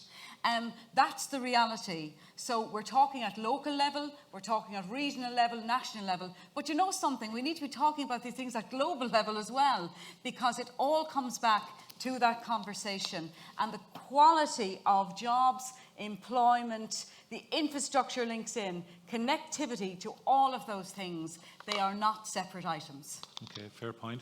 Una, you wanted to say something? Just to say that I met with John Moran when he was coming down to meet with you as well, and we had a chat about livable Limerick versus livable Waterford, and we would have had an awful lot of things in common with. Sorry, John Moran, for those of you who don't know, is a kind of champion of Limerick at the moment, and a former Secretary General of the Department of Finance, was it, David? Yeah. Sorry, go ahead, Una. Yeah. We wouldn't agree on a lot of things, but we did agree with having a livable city, and connectivity was very much to the fore of that. And if you're to bring people to come here, you have to have the universities, but you have to have the infrastructure that you can go from one place to the next. And he would have highlighted how to get foreign investment or to get people to come over, we're very much competing with Dublin. So we have an opportunity really to create a better aesthetically pleasing city which will attract people to live in and not make the mistakes that they've made in the famous Galway, Limerick, Dublin, Cork, where traffic is a huge bother and where they haven't looked forward and developed things very well. But also I think what we need to do is look towards Wexford and Kilkenny and have a conglomerate of the three where we would be the lead city there. But we would take the best of the region and have just agree on things like the ports and things, as David was saying. But instead of just coupling ourselves with Limerick and Cork as a southern grouping, we could have the best of both worlds and couple ourselves also with Wexford and Kilkenny. Sorry, Paul, but just in relation to Mark's point there about building a new motorway between Limerick and Waterford, I'm actually surprised actually Mark mentioned that as a green candidate. I think actually we have to get heavy freight off the road and onto rail, and maybe actually upgrading the railway line between Limerick and Waterford. And also, even like I live in Tramore, and the amount of traffic going from Tramore back into Waterford has increased tenfold over even the last 3 or 4 years. I mean, what is wrong actually with actually ascertaining or putting in an investigation as to the feasibility of, say, a Lewis line between Tramore and Waterford? I mean, these are the sort of things that you have to, garner, especially if Waterford is going to become an international hub and Tramore is going to expand, Waterford is going to expand. A Lewis line between the two would take hundreds and hundreds of cars off that road and thousands of car journeys. This is something that the Green Party should actually arguing. There's villages in Waterford that don't have buses, so I'd say the prospect of getting a Lewis at Tramore is probably... No, but it's something you should consider. It's something to consider in going forward if you're going to develop Waterford into a hub. No, if you want to improve connectivity between Waterford and Tramore, you increase the frequency of the bus route. We don't have the densities in terms of, the cost per unit foot of rail line. You up the bus transport. We've looked at this. This is what we do. This is our stuff. But that's why I'm surprised we don't have the density rail. No, to be fair, he did talk about a rail corridor running aligned with the proposed road from the improvement. Is that right, from Limerick to Waterford? Oh yeah, heavy rail certainly on that line. Eddie, you wanted to say something? Just a quick point on the port in relation to Dublin Port and the development of Dublin. I suppose that was very much driven by a government, and that's where we really need collective joined-up thinking in relation to Waterford. If you look at the Dublin Docklands Development Authority, in a similar case to the North, probably a lower key version of it. Okay. That whole Docklands grew up, the port was developed in tandem, but the whole Dublin Port estuary is able to get in and out because they dredged the channel, they got the channel up and run by Dublin Port. We look at Waterford here and the challenges in Waterford. We have Dungarvan where there's been a €38 million deep water berth being proposed in the past for cruise liners, to keep the cruise liners. We are the home of cruise liners. Back in the 80s, we were the first to bring cruise liners to Ireland and to drive it on. If you look in relation to the port at the moment, you have the Port of Waterford controlling the port, you have Waterford Council controlling the smaller ports. So in relation to the estuary, we need a little bit of joined-up thinking. And going forward at the moment, the marine planning strategy has been formulated at the moment in relation to a land bridge and developing our port and becoming the access to mainland Europe. Now is the time to get that in and start creating the infrastructure for a port in 10, 20, I think that marine planning strategy is like the slow boat to China. It's still not with us, even though it was supposed to be in vogue this year. Eddie is correct, and Matt alluded to Dublin Port expansion, but Matt also knows that they avail the funding through the Irish Strategic Investment Fund. Exactly. And there is nothing stopping Waterford Port from also availing of funding under the Irish Strategic Investment Fund. And it is something that I think, whoever the four but I think we need TDs collaborative thinking that are elected, that we can work together with Waterford Port in relation to that, because I do think it's a good idea. And you mentioned the cruise line and the proposal there. That is something I think that there could be an economic return from in the long term, especially given the fact that Dublin have said that they are going to reduce the number of cruise liners into there. Okay, just talking about cruise liner, it brings us nicely on to our second last topic, which is tourism. I'd like to ask each, Mary, and we'll work around briefly, just a quick comment on a development of a regional tourism strategy. I think the development of regional tourism strategy is really important.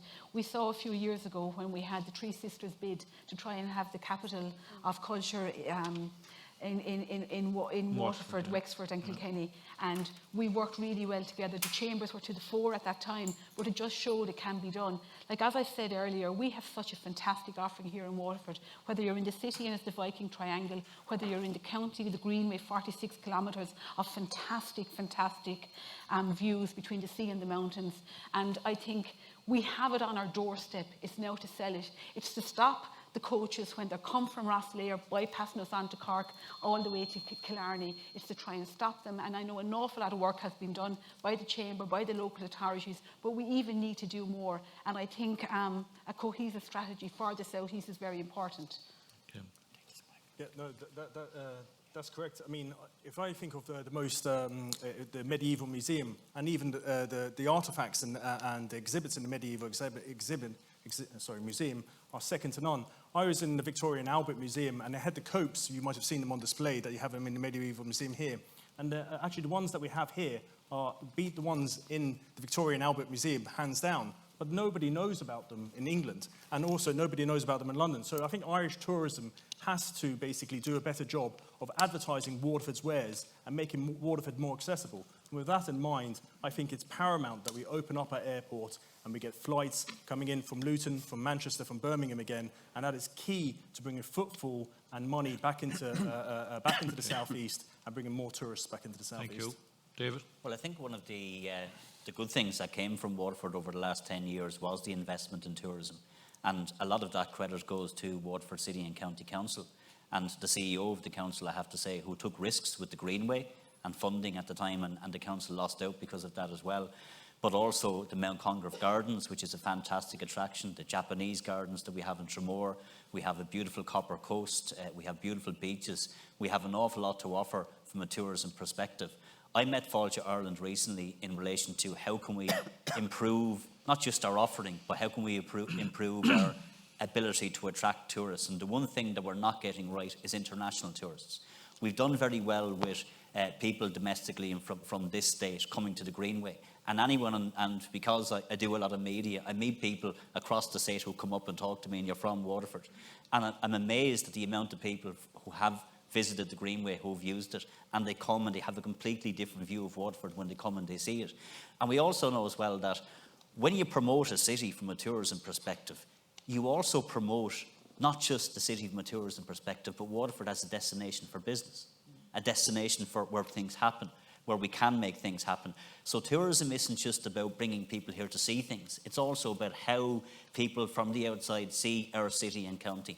And I want to see and continue the work I've already done in working with those agencies like Fáilte Ireland and Waterford City and County Council to look at going beyond the offering that we're giving to people who live on the island, and also looking at how do we get international guests more, because the Greenway, I have to say, it's one of the best, not just in Ireland, but one of the best in Europe, and I think we can really market Waterford in a way that can attract more of those international visitors. Would you propose to leave the VAT at 13.5% or go back down to 9%? No, and this is one of the things that gets thrown around. I'm not going to promise things I can't deliver. We're not going to do that because I don't believe it's necessary. I think that maybe there are some businesses that would be attractive for them, and maybe there are some people who would not like what I have to say. The government had a chance to do it in the last budget. They decided not to. I'm not sure if any party has it in their manifesto to do it. I think what we need to look at is not, we can discuss different things about VAT rates. What people who run bars and hotels and restaurants need are customers. They need people with money in their pockets. They need people who live in the city to actually have decent wages. And then they need tourists to come and actually use the facilities that we have. We're going to have, hopefully, the North Quays.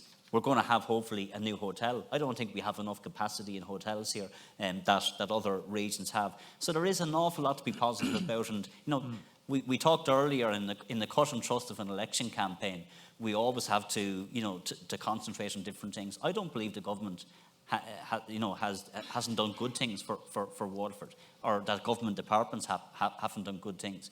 One of the successes has been tourism, and I think we need to build on that. And I certainly will do my best to build on that over the next number of years. John, David just made the point there that domestically, as he picks it up, we're doing quite well. Domestic tours, internationally, we're suffering a bit.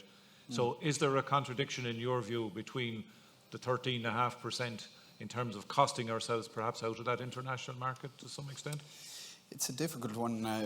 We were asked a similar question at the WLR-FM debate a short time ago, and certainly the regions aren't performing as well as Dublin. And if there was capacity to be able to have a different VAT rate for different regions, I think that would be a good thing, but I don't believe that there is. And there's no point, like David, in saying something here this evening that isn't deliverable. But to go back to the original question, which was in relation to the regional tourism strategy, I think it is essential, and I said it in my opening address over there. By working together, we can achieve so much more, and we've seen that. We did work together, as Mary referred to, in relation to the Three Sisters bid. I was mayor at that time and was heavily involved in it, and was very disappointed that we weren't picked to be the European Capital of Culture, because I think it would have done great things for the region. We'd be in the cut and thrust of it right now. But to look at the positives, the Greenway, as David referred to, the funding that has been allocated to Mount Congreve is going to make a huge difference in terms of making that an international attraction. And also, that some of you may not be aware of, is the application that is at phase 2 with Fáilte Ireland for a Viking experience in the sorting office. And that's an exciting, innovative, interactive experience, which will be VR. It'll be a full-size Viking boat where you're essentially travelling over from Norway over to Waterford. So, there are a lot of positive things happening, but the most important thing is by working together we can achieve so much more. So that regional tourism strategy is critical. Okay. In the interest of time, and I'm very conscious, I want to try and wrap up this section in the next 10 minutes or so. So I just want to move on briefly, and not to in any way demean it. Education. 12 years ago, this very month, Dr. Jim Port, in his report, indicated at that point that Waterford IT was a university in everything but name, as far as he was concerned. And here we are today, still without. So the question I have to ask you people sitting around here, prospective members of Dáil Éireann, what can you do to move it on? We all know the plethora of problems, that the marriage is not working out too well, that there's an instrument there that says this is the only way forward, etc., etc. Would you run with that and try and get it over the line, or do something different? Matt? I think, Paul, firstly, the key word here is regional, and I think this problem is not going to be sorted until we get a regional consensus. The legislation that's been framed suggests a technical university of the southeast. I think a lot of business people would feel, especially those who are looking for STEM subjects, that would do a lot.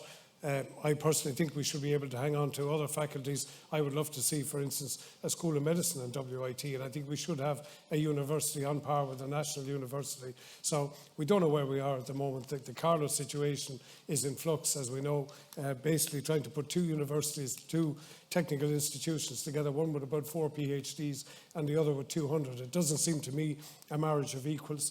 That's where the problem has arisen at the moment, and I think it won't be sorted until we get around the table with some of the regional people in Wexford, in Kilkenny, in Carlow, and figure out how is this going to go forward. But it's an absolute certainty that something has to happen in this space. I think everybody wants it, but I would have a fear that we would end up with a kind of a margarine spread campus all over the southeast region, which will not give you the ability to cluster, will not give you the synergies of scale, and that's what we're going to need.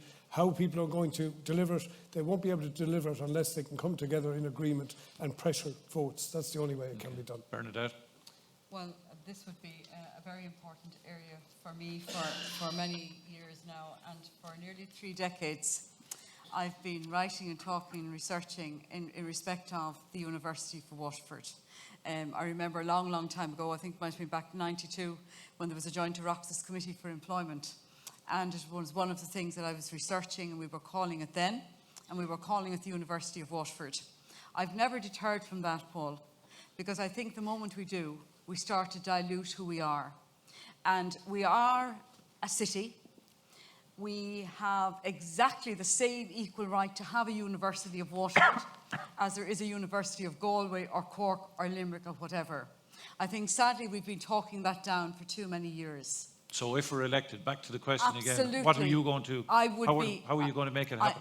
I would be looking at the kinds of things, and I agree with Matt in respect of having all of the different areas. Humanities is huge, for example. And if we call that a technological university, we lose a very, very key area in our humanities and in our research areas. And we can't allow that to happen. So I would be calling that out loud and clear. But I would be saying to the people here as well, would you call it out as well? Because we need to be doing that together. And it's not just the representation that goes forward, but that really is something that we really need people to come behind. And I would be saying, ask yourself, do you want a technological university? Is that good enough for us? Or do you want a University of Waterford with all the components that gives equality of opportunity to our young people? Because we're losing our young people out of this region. It has to stop. Okay, and I suppose the bottom line is we haven't anything yet, no matter what you want to call it. Eddie? I suppose, Paul, I'd agree and endorse everything that Matt said there in relation to a university. I would have been opposed to a technological university spread throughout the region as such. I'm a firm believer in critical mass, and I look at a lot of examples of cities in the UK who are in a very similar situation, Waterford and Recover, Lincoln being one. You look at the University of Lincoln, what it's done, it attracted huge Siemens in as a company, and they're very much driving on. Here in Waterford, if you look at the whole research and development aspect of the WIT, they're doing with TSSD, they're doing fantastic work in it. I feel as local representatives we've actually underachieved in the last 5 years in relation to the city and county development plan. We should have been driving on and delivering a university city, and I think in that we need to get a little bit of influence in the next development plan to make sure we look at creating it. At national level, what will I do? I feel there's been no champion of the Technological University of the South East. I might say a University of Waterford. So what I would, if elected, one of the first things I will do is champion the whole university. I see how it's needed to drive on our economy. I would bring together the union representatives, the presidents of both colleges, look and review the legislation and see how can we go about and creating a university of the South East based here in Waterford with the main campus. It is vital and it is critical. The whole South East region is affected, and we need to educate the other elected representatives that that the region will do better. And in the time allowed, what I'm trying to say is we all know we want it, we need it, but how do we make it happen? Mark, how would you go about it? Yeah, I suppose it's appropriate on the stage that I have a little bit of O'Casey playing in my head. I'm not sure whether it's Juno and the Paycock or Shadow of the Gunman, where the female character says no bread is better than half a loaf, but she says it, of course, ironically. That might be a bit obtuse, lad, sorry about that. But the Technical University of the South East, I don't like the idea of it. I think it's an example of how the South East region hasn't been working as a coherent unit, and parts are getting hived off to Kilkenny and Wexford and Carlow. But right now it's the only game in town, and I would prefer half a loaf rather than no bread. That said, I'm wary because I'm old enough. In fact, I was in WRTC when it rebranded to WIT, and this was supposed to be a game changer. And of course, within months, every other place had rebranded as an IT. However, I do think we need to grasp the TUSE, the Technical University of the South East. But like Bernadette, I personally had to leave to get the education that I wanted. So that was the teachers, they leave. Our dentists, our doctors, our lawyers, they leave. And it was so hard for me to get back to the South East. It took me 10 years to plot my way back. By the time I plotted my way back, I was into starting a family. And that whole economic activity of people in their early 20s into their 30s, it's gone. Okay. And we know that we lose that section out of here. And that has created a large hole in everybody's life, like just as you've so eloquently put. Una, what would you do about it? Yeah, I would agree that the technical university is just one aspect of what we need. And when people say we have a university in all but name, I wouldn't agree. I don't think we do have a university in all but name, because as has been said, people have to leave. But not only do people have to leave, there's those who are left behind who can't leave. And then they're destined to go to the call centres. They're destined forever to be on minimum wage. And then they don't have the money in their pockets to enrich the community and the society and enrich themselves as people. So I think it's a terrible match to put us with Carlow. You say it's what's given to us. Well, I say it's not good enough. I agree. We need much better than it. Yeah, well done. And I think when you look at people in Carlow, what you see is, and no offence to Carlow, but they have huge opportunity. If you live in Carlow, you can get a bus to Dublin. You can do anything. You can be the doctor, the dentist, the teacher. And we're talking about things that are very, very cheap to deliver. It's cheap to make teachers. Who'd have thought it, Mark? It's cheap. Well, it's cheaper than making the doctors and things like that. Like, it's pretty cheap. And we have a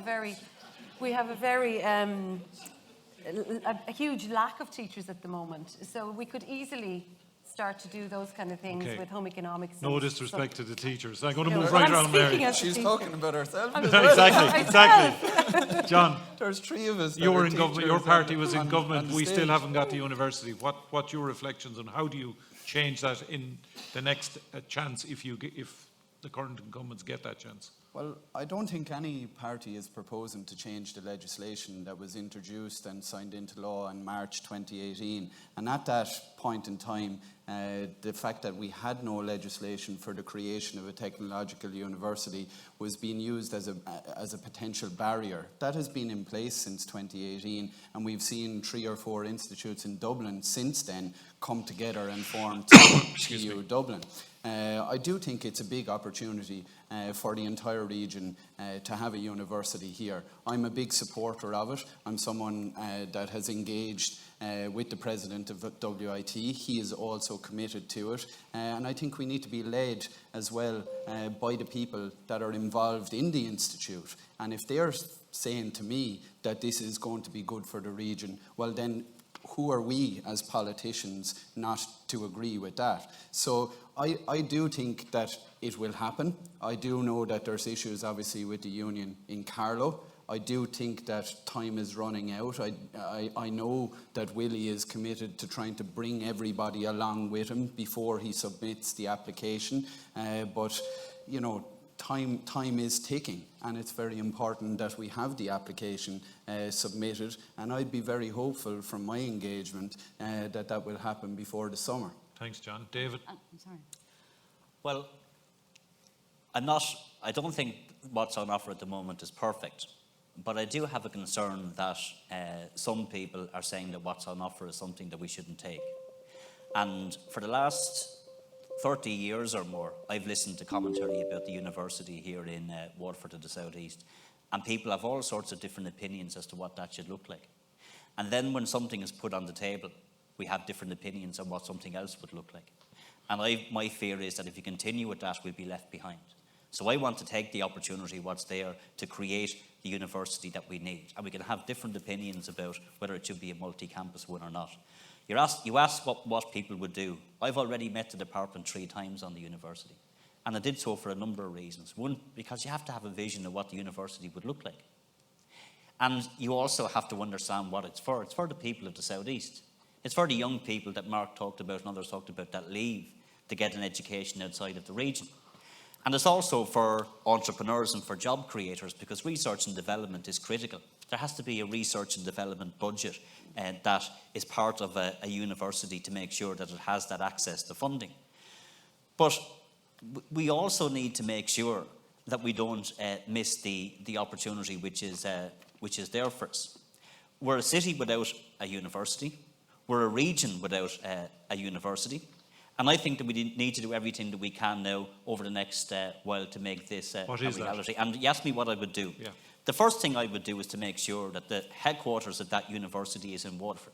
That's the first thing that needs to happen. It would be absolutely insane that the regional city, the capital city, was not the home of the headquarters of that university. The second thing we need to do is recognise that we have to increase the footprint of the existing campus. I talked earlier about when I was in Limerick. The event I was in University Limerick. You could drive around University Limerick. It'd take you a day to do it, it's so big.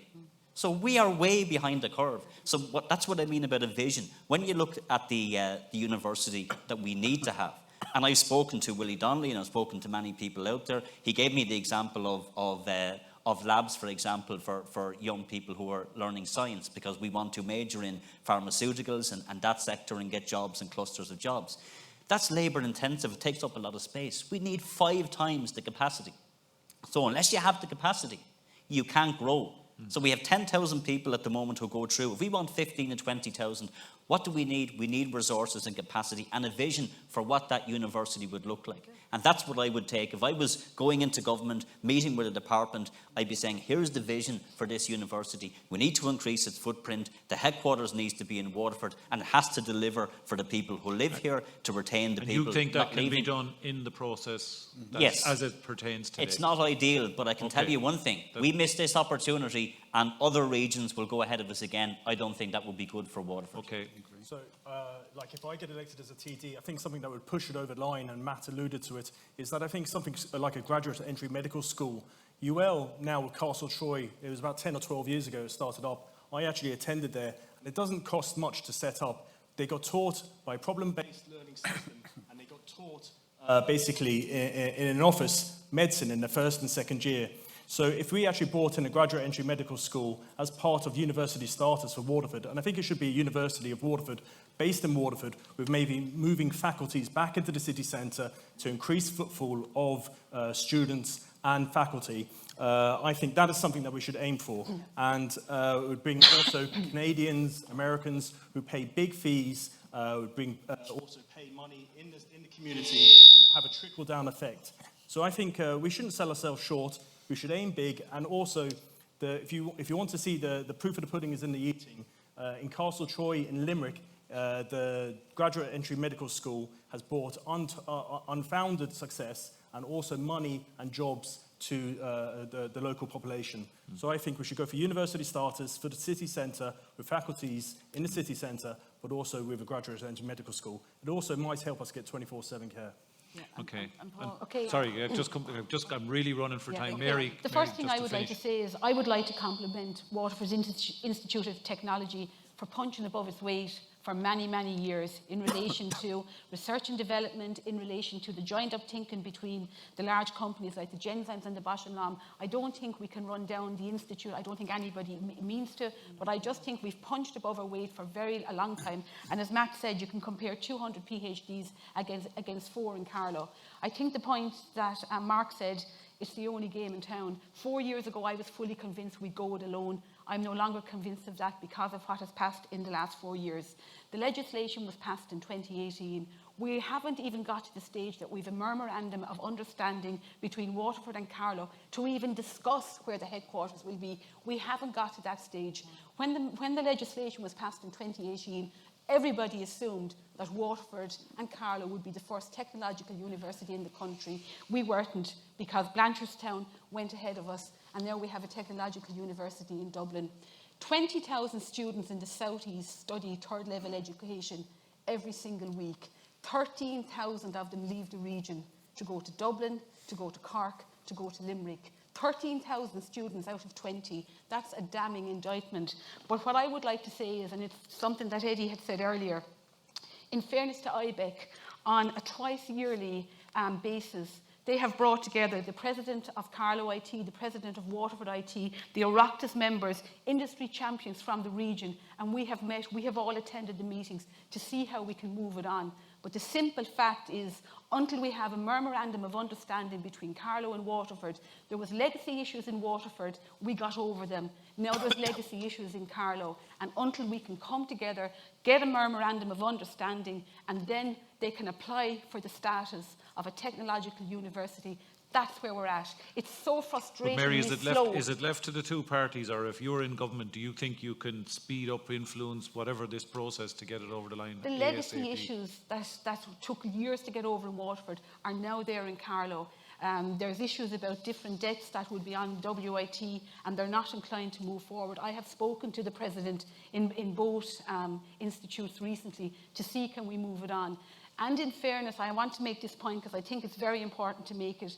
Any money from government that were applied to by Carlow IT and WIT in order to move this process along was granted. Yeah. So that is not the hold-up.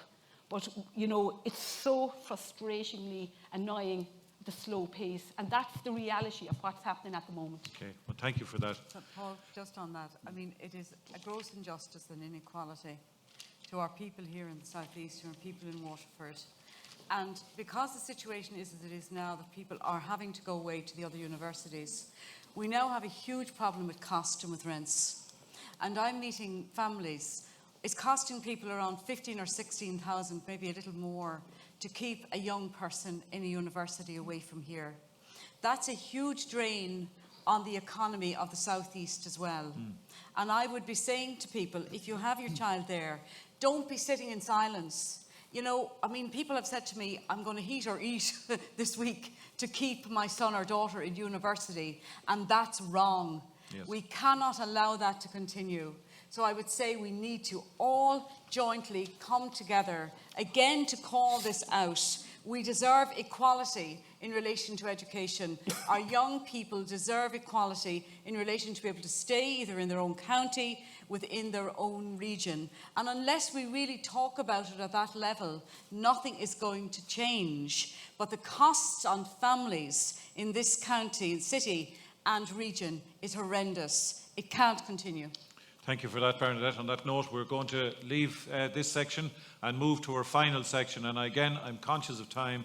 It's 9 o'clock, and I know indeed a lot of people here want to get home and see what the leaders have to say at 9:30. So if we can get the questions done in that time, I think everyone would be obliged. That's the entertainment you were talking about. Yes, the entertainment is right, David.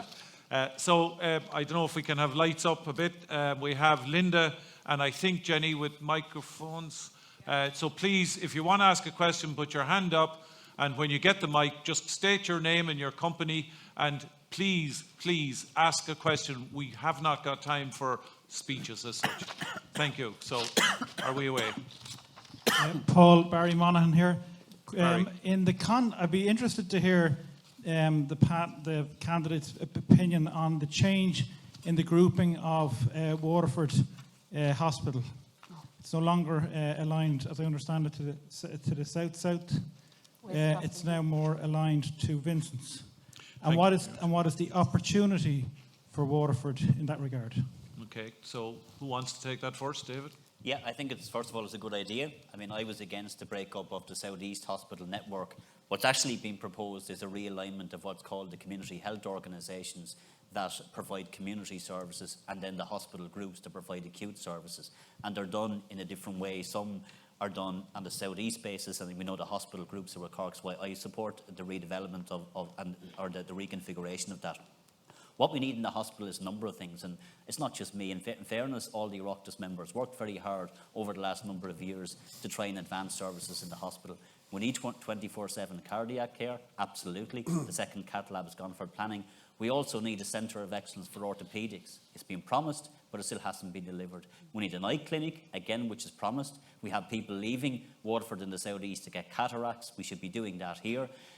Every other cancer centre has robotic technology. We're without it here in Waterford. So the first thing that you need is politicians who understand what the hospital needs. You can have all the configurations you want, but we have to understand what do we have in the hospital. And I have to say, for all of the stories about the hospital, there's a lot of good stories that never get out there. A lot of good work that's done by staff, by nurses and by doctors who work very, very hard in a hospital that doesn't have the capacity. So what I would like to see is the Dunmore wing that's out there, open the bloody beds that are empty, hire the staff that are needed, and then let's get at least patients into those beds. And then all the other specialties to provide a regional service, and the hospital to act as a regional hospital, which is what we need to do. So I think that reconfiguration would be a good thing, it would be a healthy thing, and I would support it. Mary David's in favour of it. What about you?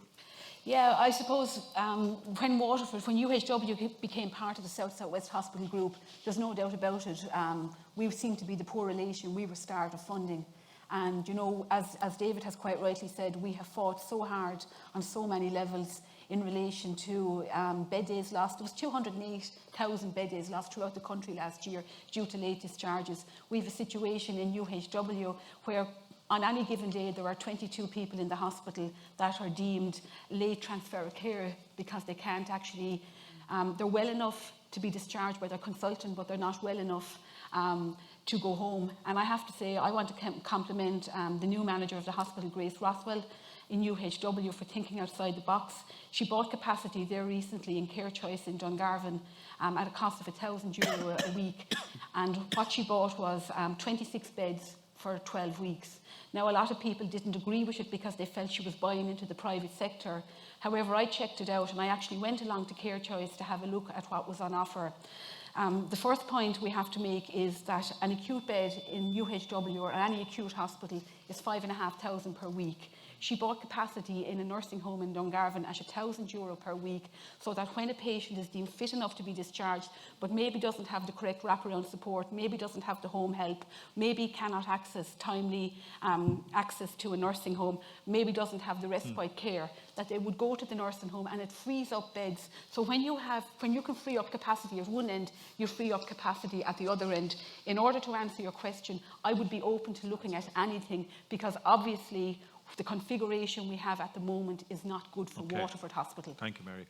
Yeah. You're a practitioner, Doctor. What are you going to say? I'm a GP, and currently at the moment, I think it's just over 4% that's actually of the budget, of the health service budget, is spent on primary care.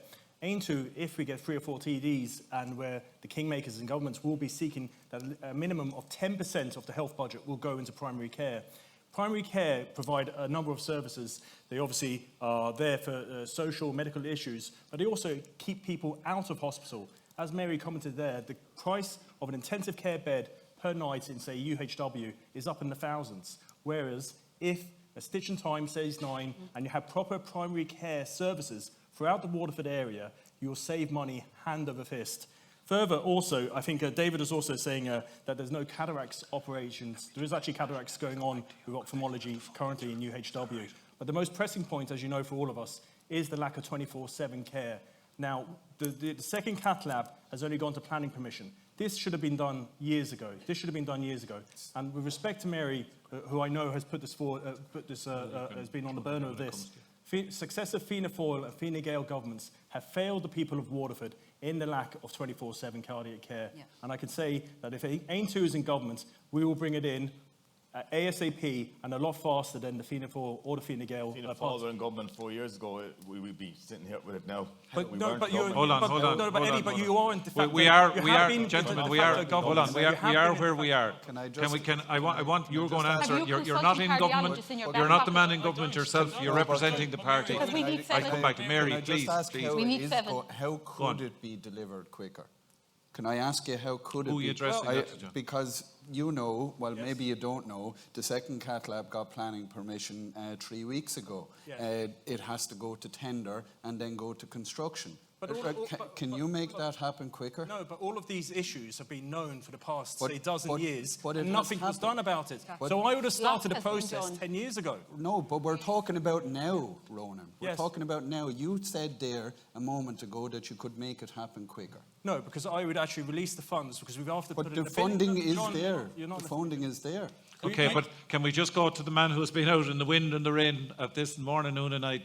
Matt, what obviously cardiac care has been. It's not been to try and answer. Somebody had to start it. Go on, Matt. To try and answer Barry's question, maybe deal with the question that was asked.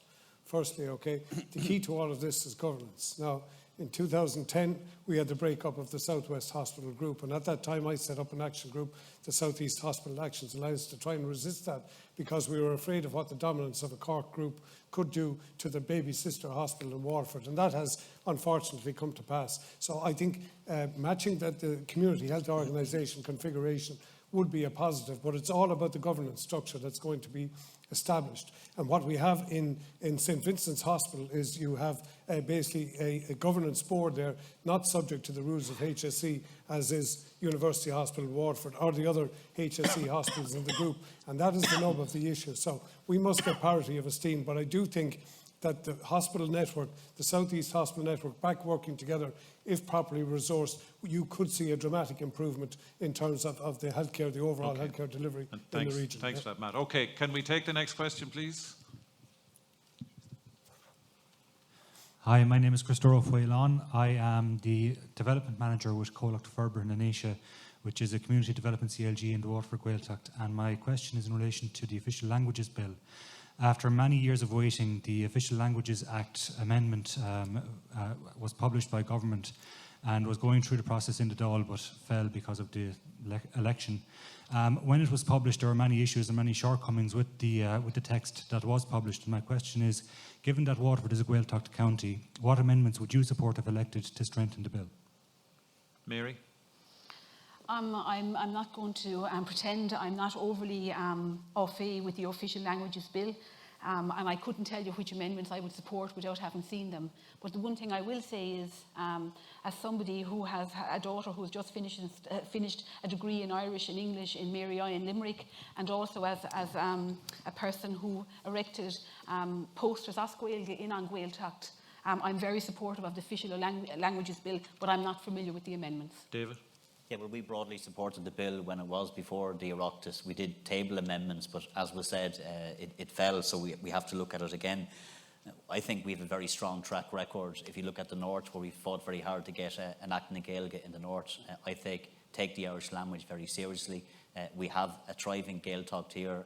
It obviously needs the support and development like any Gaeltacht part of the country, but if there was any specific amendments that your organisation or other organisations have, that when there is a new Dáil and we're coming back to this, I will certainly sit down and work with you to see if we can agree on the amendments and then table those amendments. Next question, please, and thank you for that. Greta Thunberg says that the politicians should listen to the scientists and do what the scientists say.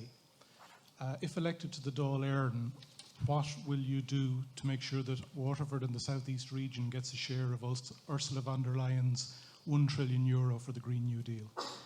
Sorry, just your name for the record. Oh, Stan Mangle. I didn't hear the last part. Sorry. It was, should politicians listen to the scientists, and what are you going to do about trying to get some of Ursula von der Leyen's proposed money to deal with the green issue going forward? New Deal, Mark, do you want to start? I think we're very well placed to benefit from the Green New Deal in Waterford. We have a fantastic solar resource available to us in terms of clean energy generation. John Moran referenced us as the Goldilocks city. We're not too big, we're not too small. So we have huge potential also to tackle things like our public transport and congestion and things like that. We also have, in Waterford, we have representation for the first time in the European Parliament, and it is green representation as well. And so I think we're well placed in terms of, I suppose, to beat my own drum, I think were I to be elected to Dáil and having that kind of straight line of communication to Europe, I think we'd be well placed to leverage some of that because it's a substantial amount of money. The thing is, we do need planning, and we need to act quickly on it and make sure that Waterford is well placed. We have fantastic resources here. I mean, the potential for tidal on the estuary is superb. I know there's offshore wind being planned. Obviously, solar in the southeast is very strong. I'd really like us to see us, and people have said all 4 representatives who will be elected. I think we should go for it bold-headed. There's a huge opportunity for Waterford. I've said at the start, I think the green economy and the green decade in front of us is a huge opportunity, but we have to get ahead of it. We have to drive towards it. I think it's a huge opportunity for Waterford. Yeah. Mark, would the reduction of the national herd be part of your submission? I think, in fact, it came from the Joint Oireachtas Committee. It's not only the Green Party who's supporting that. Now, there's other people who are trying to kind of cut around the edges with it, but we're talking about a net reduction, 50% reduction by 2030 in terms of our carbon emissions. So it keeps getting framed in terms of the Green Party and agriculture. And at the previous debate, Edmund Phelan was saying, oh, we're responsible for the 10%. I said, it's not just about the 10% and the 90%, it's about the 100%. We need action across every sector. And anybody who's telling you that we can achieve reductions in the agriculture sector while increasing the size of the national herd isn't telling you the truth. Okay. David, what do you want to say about that? Well, first of all, climate action is obviously one of the biggest challenges facing the world. So we obviously have to, in this state, face up to our responsibilities and those challenges. But it also presents opportunities, because I see the solutions to climate action in terms of enabling people and facilitating people to reduce their carbon footprint. So the first thing is to build quality homes to the highest energy rating. Retrofitting is also important. Public transport, I think, is the key. We've had one of the lowest capital spends in the European Union on public transport. We talk about increasing carbon taxes. The vast majority of people who live in rural Ireland don't have bus transport. Many people who live in the capital city, buses pass them by, the Lewises are full. So we need to put the capacity in and actually provide people with the alternatives. In relation to agriculture, and we can talk about whether the national herd will go up or down, we shouldn't first of all see farming as the enemy when it comes to climate action. We have to work with farmers, because we come from a region that has a very strong agricultural base that creates a lot of jobs here in this region. There's a lot of opportunities for mixed crops, for example, for farmers, for biofuels. We spoke to farmers today. I met a group of them in my office when they were in favour of more hedgerows and planting trees, and that acts as a carbon capture as well. We need sustainable farming, and the point I'll make about beef farming. This government signed us up to an international trade agreement, the Mercosur trade agreement, that will flood this country with cheap Brazilian beef that's made not from the best standards, by the way, or environmental standards. The Amazon rainforest has been cut down to facilitate it. And we produce some of the best food in the world. And Irish farmers have been to the forefront of traceability, of making sure that we produce good quality food. Let's be practical as well. Yes, we have to meet our climate action targets, and yes, there's a lot we can do in farming, but we need not to see farmers as an enemy. We have to work with them, we have to support them, and that's what a just transition is about. It's about making sure that if farmers want to move away to a different form of farming and mixed crops for energy use, that they're properly supported and enabled to do it, because if we don't, like any other area, we won't win them over and we won't make the changes that we need to make. Mary? Okay, thank you very much. I sat on the Committee for Climate Change for 6 months, and just to reply to what Mark said, it wasn't an agreed action. It was discussed at the committee that the herd would be reduced, but at the end, it wasn't an agreed action that was signed up to everyone, so that's incorrect. The other thing I would like to say is agriculture is the backbone of this country. There's 137,500 farm families in Ireland. The question asked. No, I will address it, and I don't think you're the moderator, Mark. I think Paul is. There's 137,500 farm families here in Ireland that are dependent on agriculture. The most important thing that I took from the committee is that there would be a just transition. 22% of people living in this country are living in fuel poverty. So we have to have a just transition where you have an elderly person who might be living in rural Waterford, might be living up near the Cumry Mountains, and the only way they can heat their house is with a bag of coal and a bale of briquettes and a bag of turf. We have to bring these people with us. We can't frighten them. We need to make sure that these people can afford to transition in a just and fair and equitable way. And that's why it's so important that the extra money that's going to be ring-fenced into a carbon tax will have to be ring-fenced so that that money will go back to the people who need it most. That's the most important thing. I will fight tooth and nail that the €1 trillion that Ursula von der Leyen has said will come in relation to a just transition. I think by all the Oireachtas members who were ever elected working together, we have to look for our fair share of it here. But there is no doubt about it, there's a huge amount of challenges, and the fact that 22% of people in Ireland are living in fuel poverty has to be recognised. Okay, thank you, Mary. And I'm sorry, Eddie, I'm just going to have to move on. Have we another question out there? I think I see one. Have you got somebody? Yeah, please. I think I've got the mic. Yep. Rob Cass, Falcon Real Estate, North Keys. Firstly, I want to thank you all for putting yourself forward. Going forward with public service is a thankless task. Second, in 5 years' time, North Keys is done. So thank you very much for helping make that reality for our communities. But in the last 5 years, when we look back, Waterford in the southeast has underperformed Limerick by 65,000 jobs. What in the next 5 years will you work on to bring those 65,000 jobs back to Waterford in the southeast? Because there's currently a motion going through the Future Jobs Committee to have 0% tax for people to move back to regional cities, including Waterford, because I'm working on it. What will you do would you propose a 0% tax to move back to Waterford City in the next 5 years? Who'd like to take that? Well, just first of all, I want to thank Rob for the work that he's done in his company in relation to the North Keys. There's no one solution to the question that Rob asked. So how do we create jobs? I hear politicians all the time talk about governments that I created 1,000 jobs, or the government created 5,000 jobs or 10,000 jobs. The people who create the jobs are the entrepreneurs, are the companies. They're the people who create the jobs. A job of a government is to put in place the infrastructure. A job of a government is to put in place the supports. And a job of a government is to know what a region needs. So it's actually a mix of all the stuff that we've talked about earlier, Rob. If we don't have the university and we don't have the critical mass of research and development, then it's very difficult to get clusters of industries in technology, in pharmaceutical, in life science and all those areas. So that's a critical thing for me. The enterprise agencies, and somebody asked earlier in a different debate, what have you done in relation to bringing jobs? And I talked about earlier my frustration over the last number of years. One of the frustration has been with the IDA.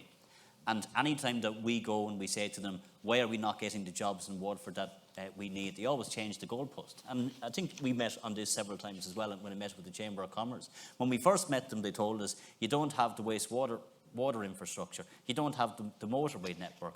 We get all of these things, and then they say you don't have enough buildings. The buildings are provided, and then they say you don't have a university. So their plans can't be just about bringing jobs to Dublin and bringing companies to Dublin. Of course, companies then themselves will have their view about where they need to go. They need to work with us as well to make sure that we have the infrastructure. So your question is a good one, Rob, but there's no one magic solution here. It's a combination of all of those issues, having the infrastructure, having the university, having the airport, having the North Keys, which I think will be iconic and be a driver, but also then a living city that we can say, come to Waterford. And I can see Mary Roach at the back of the room. I think she was here earlier.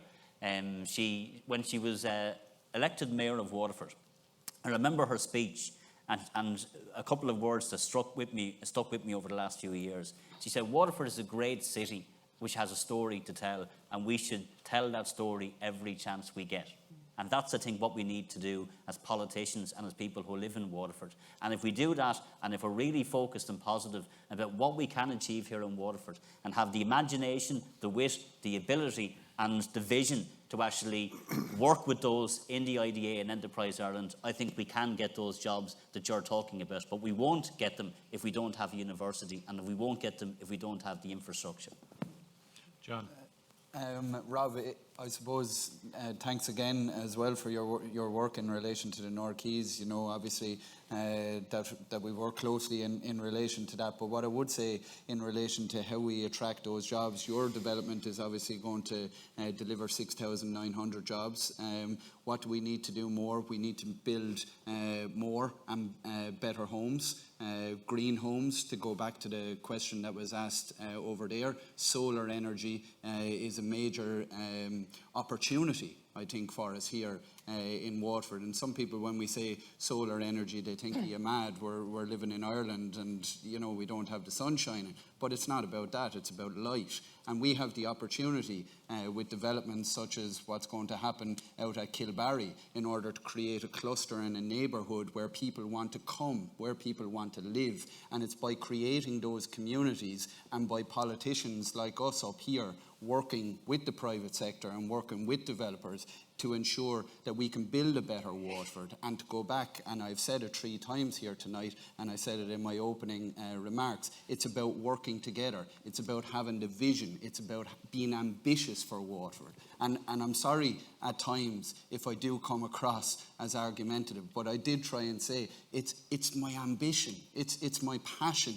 I want to see Waterford take its place where it rightly should be. And if I'm taken up as that, I apologise, but it's because I want the best for Waterford.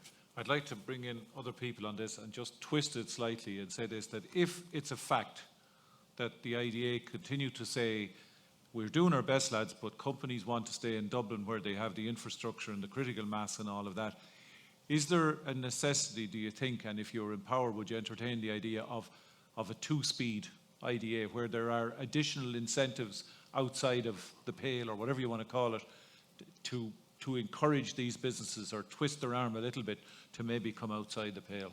Mark, would you have a comment on that? I think political representation at the highest level is really what we need in order to drag that sort of attention down to Waterford. But if I can go back to Rob's question, and I'm echoing what David says, I don't think politicians create jobs, but they create the context for job creation. It's you guys who create the jobs. But what we do need to be looking at is that strategic infrastructure. And housing, I think, is a huge issue. If you're talking about that number of jobs being created, well, those people are going to have to live someplace. The county development plan is actually before the council. It will be worked through over the next few months. And that's going to be a huge thing for Waterford in terms of where we plan our housing and where we put it. I would be a big believer in having urban regeneration. I think we should be returning people into the centre of our town. I think places like Ballybricken and the Barrack Street area is ripe for urban regeneration. So let's figure out where those people are going to live first. Then let's look at the infrastructure. So we can talk about public transport and things like that, but there's also that deeper infrastructure, kind of more invisible, things like a distributive energy grid, so that when we start to generate our renewables, that it makes sense that we can actually get it around, we can have our feed-in tariffs and things like that. So I suppose I've echoed what said earlier. We're not going to create jobs. Our job is going to be to create the context for you guys to get on and do what you do best. Matt? Yeah, I'd say, Paul, it certainly is about, the old saying, the vision thing. But I think you do have to have political representation at the highest level.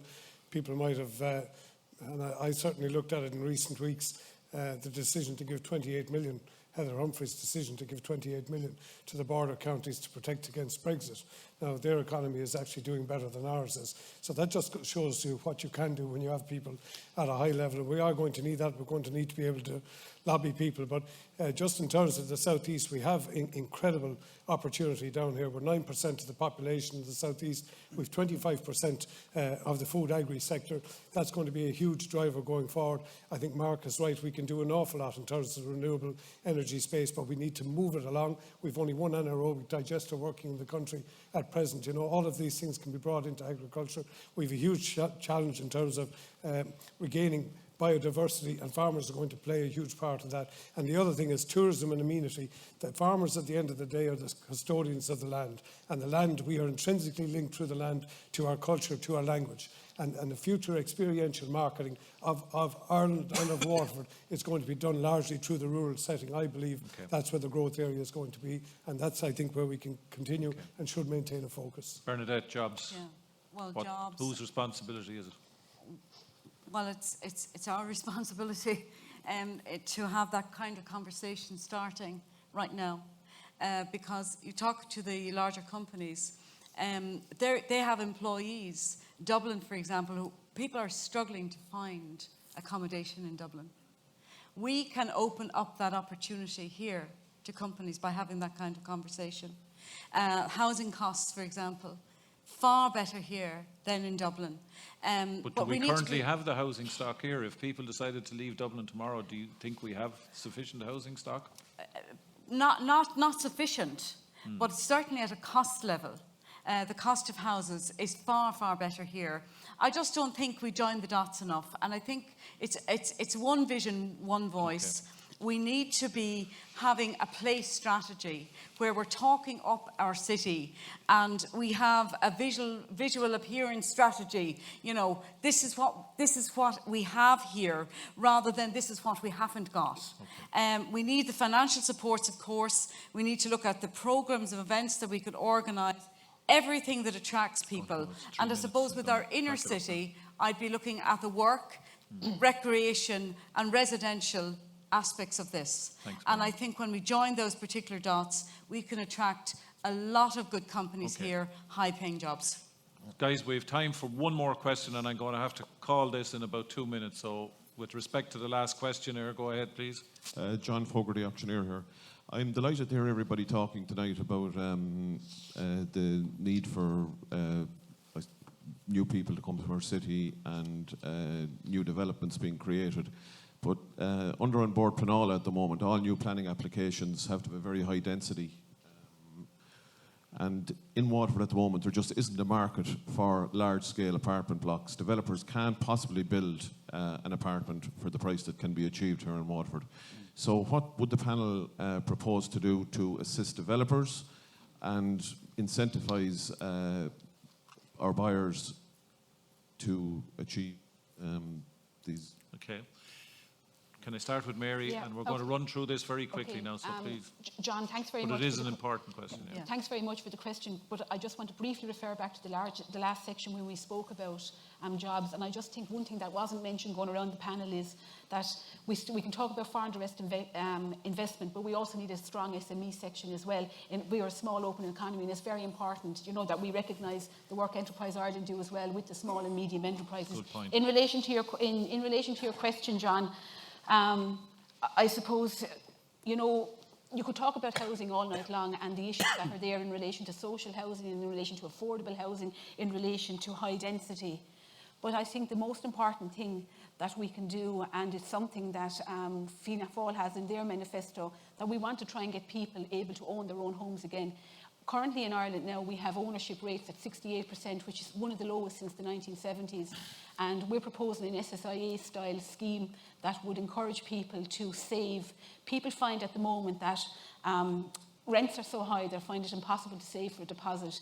So for every €3 a person would save up to a maximum of 10,000, that we would put €1 with it in order to incentivise people to save so that might be able to buy their own home.